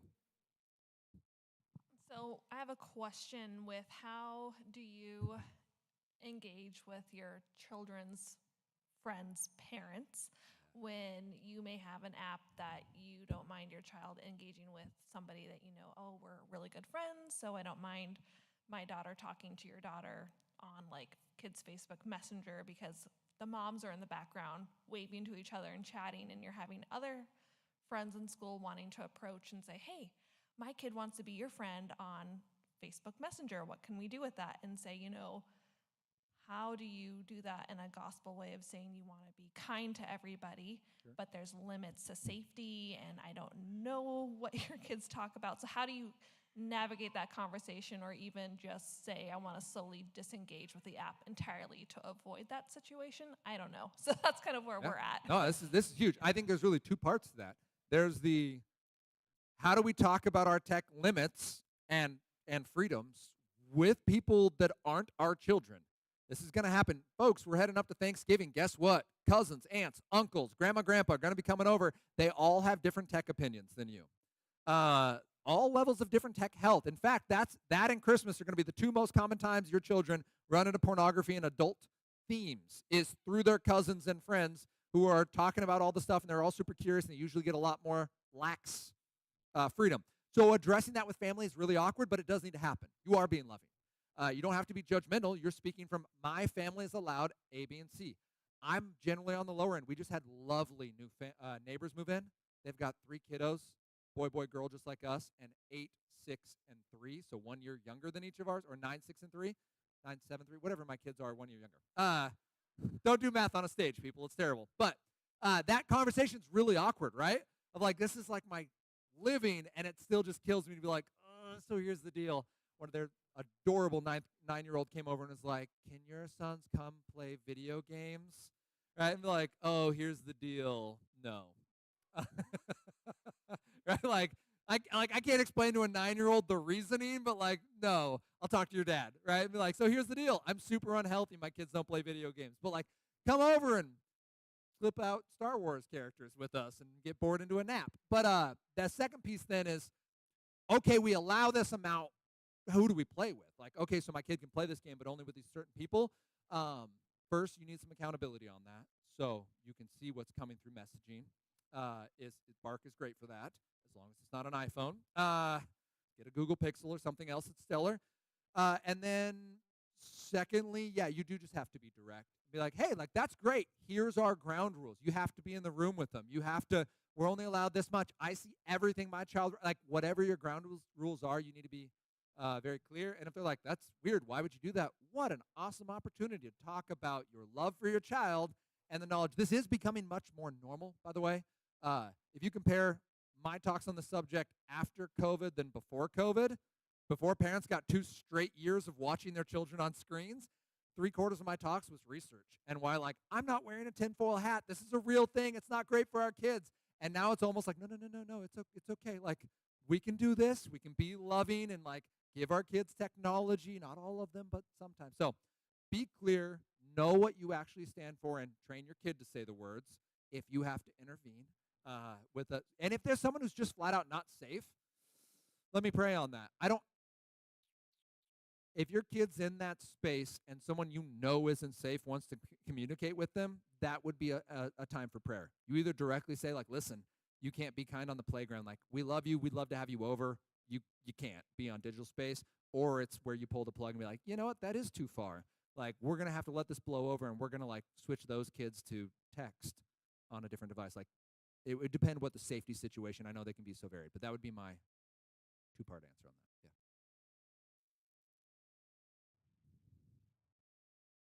Oh, there it was, just bubbling up. Thank you. I was wondering if you would give some, a little bit more ideas for your tech contract that you mentioned. Okay, yeah. So, I mean, the full thing, Gospel Tech Workshop is the Family Tech Framework. If you go gospeltechworkshop.com, there's a digital version. There's 2 hours of digital Nathan repeating the same words, and some of the tool and rule tech stuff that we talked about. And the second part is how do you make ground rules and talk about content and time and priority and safety with your child, not so that you have a perfect set of rules. Keep this in mind, parents. If perfect set of rules could save us, we wouldn't need a New Testament. So you do want to have rules. You want your kid to hear, like, here's our standard for content, and here's why. My kids understand dad's pet peeve of just trash games. They go, hey, mom and dad, can we play this game? Like, that's not a game. That's dumb. You can play this, right? By the way, this is Khan Academy. If you're familiar with that. They were doing it today. Like, Dad, can we do Khan Academy? I'm like, you will hate me one day when you realize what I've done to you. But right now, Khan Academy feels like fun, and you are crushing your multiplication tables. Let's go. I'm keeping it to 20 minutes, though. I'm holding you to that. So you can talk them through that. You'll get them the ground rules. The point of the conversation is going to be what from this list, because I'll give like a suggested list. It's a 100-page PDF, but it's not 100 pages. It's like 40 pages of resources and 60 pages of the actual framework. The point is not the contract you're going to come out with. It'll basically be those 6 areas, 1 to 2 lines under each of them. This is what our family stands for, and we're going to return to this every X months, 3 months, 6 months, whatever you decide. But the point is, mom or dad, I don't think this rule on time is fair. Amazing. That's the talking point. It's not, does my kid play video games or not? Some of you are phenomenally healthy with that. I have friends who are healthful with their video games. I know that because when their wives go, it's time for dinner, they turn off the power button. And I'm like, but why? But why would you do that? There's video games you can eat never because you have video games. So that is going to be the talking point is, all right, like, how do we know if we're healthy? How is this going? Do we need to adapt? Do we need to expand because you're doing great and you do just need more time, or you do just need more freedom to be able to grow in this, or you're 12 and we can't trust you and we love you too much to let you hurt yourself or others. So that's what the framework's about, the 6 areas. You can go through the Gospel Tech. I don't have an episode off the top of my head. I do go through the framework at least 4 different times in those episodes. So if you email me, Nathan@gospeltech.net, I can find that and not make you scroll through all 200 episodes. I don't have them categorized yet. If any of you are looking for something to do in your free time, though, want to help me break down my episodes by topic, that'd be awesome. I'm looking for volunteers. Nonprofit work pays well. In heaven, you'll get your crowns from Jesus. All right. Anybody else? Yeah. So you mentioned violence I did. in the video game section. Do you have a general recommendation for how to have the conversation? Do you do like no shooter games until a certain age, or shooter games that are paintball are okay, but real guns are not okay, or blood or anything like that? Like, do you have a more? Because I've been trying to ask the question, like, because I grew up with a lot of shooter games. Yeah. It's really close to me, and so. What shooter games did you grow up with? Just let me place your age on that. Don't tell me how old you are. GoldenEye would be like. You played GoldenEye. Yeah. You're much closer to my age than I thought. All right. That's good. And then, Good for you. GoldenEye, Perfect Dark, Halo, and so these are big formative for Perfect me. Dark. Come on. All right. When the clips finally started emptying, that was the thing with Halo, is you'd pull the trigger and be like, what, I'm out of ammo already? GoldenEye lasts like a minute and a half. Just like, get, 7 shots. That's all that was. Yeah. Just took forever. Yeah, so you did grow up with that. Yep. It's amazing. Halo, so many times just running with the trigger down, just going, it's just empty. No, I don't have a specific rule on that. My simple point is, does it celebrate death? Okay, so does it celebrate the violence as the point of it? So you play Doom and you're like, all right, well, this is violent, the most recent one, but like that's how you get some of your most necessary supplies is by grotesquely murdering your opponents. But they're demons, Dad. I'm doing the Lord's work here. I know, I've been there. By the way, quick story on that. So, no, I don't have it. My kids play airsoft and they play Nerf battles, and full disclosure, my 10-year-old son for his birthday LARPed. You don't know what that is? It means that he played tag with swords in a public park.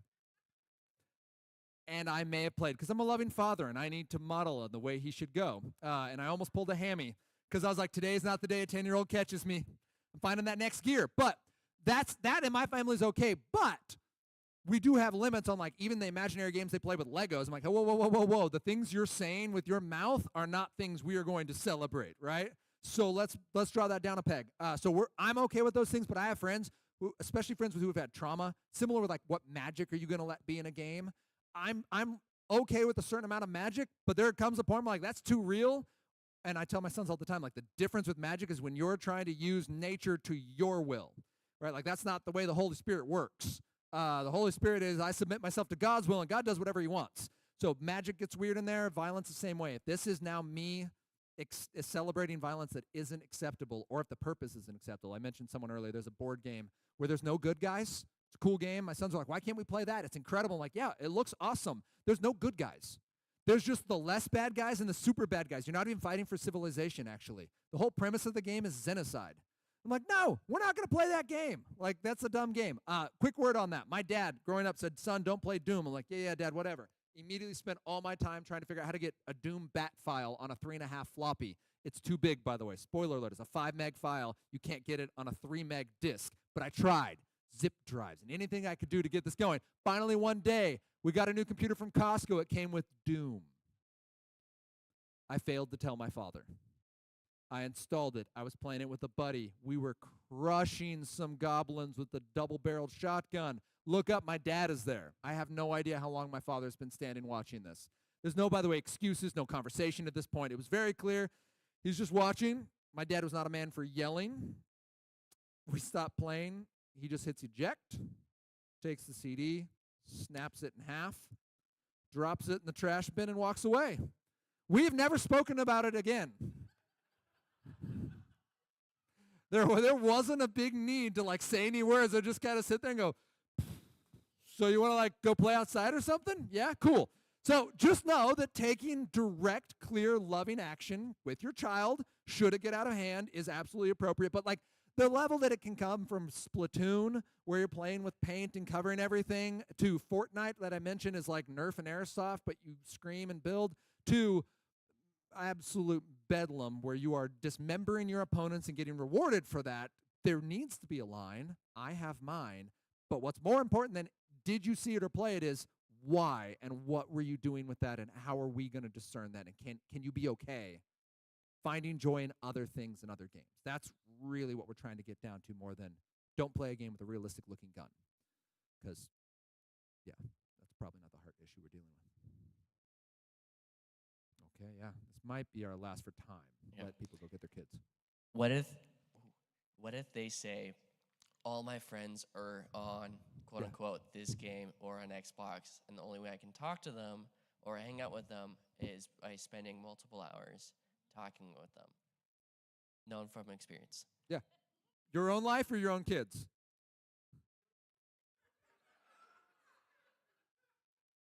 Woo! You turned really red really fast. All right. Touched a nerve there. Okay. I mean, hypothetically, should someone say that, I guess you have a couple things. First of all, it's absolutely a reasonable way to hang out with your friends. That's something that I did, and I enjoyed quite a bit.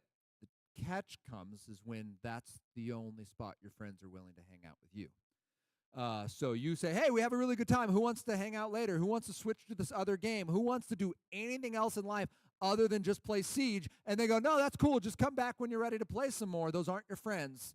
They might be your clan. They might be your squad. They might be your cohort. But you're just filling a person. You're just maining a different individual from them. They don't actually like you.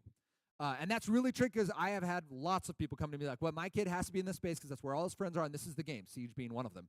And I had an actual young man playing that actual game who told his friends, hey, like this has been fun, but we've been playing it for 18 months and I'm pretty tired of it. Do you just want to go play this other video game? That was his counter offer.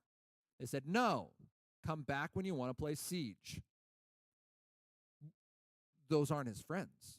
Like when you have a hard day, those dudes aren't showing up to help you. Now, some people you play video games with will. Friendship is a biblical concept. Look at Jonathan and David. Look at Jesus and his disciples. He says, you are my friends. I no longer call you servants. We are friends of God, and we are modeling that out to others. It means being humble. It means being selfless. It means meeting people where they're at. So meet them in video games. Cool. But if they don't come out of that video game to be your friend, they're not a friend. You're theirs. You can keep being their friend. Just set really firm boundaries. Probably not a couple hours of investment in that kind of a person. You can play the game because you like it, right? But don't play it and under the delusion that you're now magically making friends. You're making rank, you're making squad members, you might be making experiences, but they may not be your friends. So that would be my caution on that. And if they are your friends, then awesome, they'll show up in real life, and that one awkward day when you have to look them in the eye and go, I don't play any video games anymore, and they're like, what now? I'm sorry. You were like speaking Klingon or something. That didn't come through. They will still be there. I have found lots of awesome ways to hang out with my gamer friends, and they just treat me like the broken toy of the group, which I kind of am. So that's great. It's fine. So thank you guys for being here. I'm still around. You can come ask me other questions. I'll be here. Please show up next week. Same bat time and channel, 6 p.m. here for Making Tech Safe at Home. Thank you. Have a great night.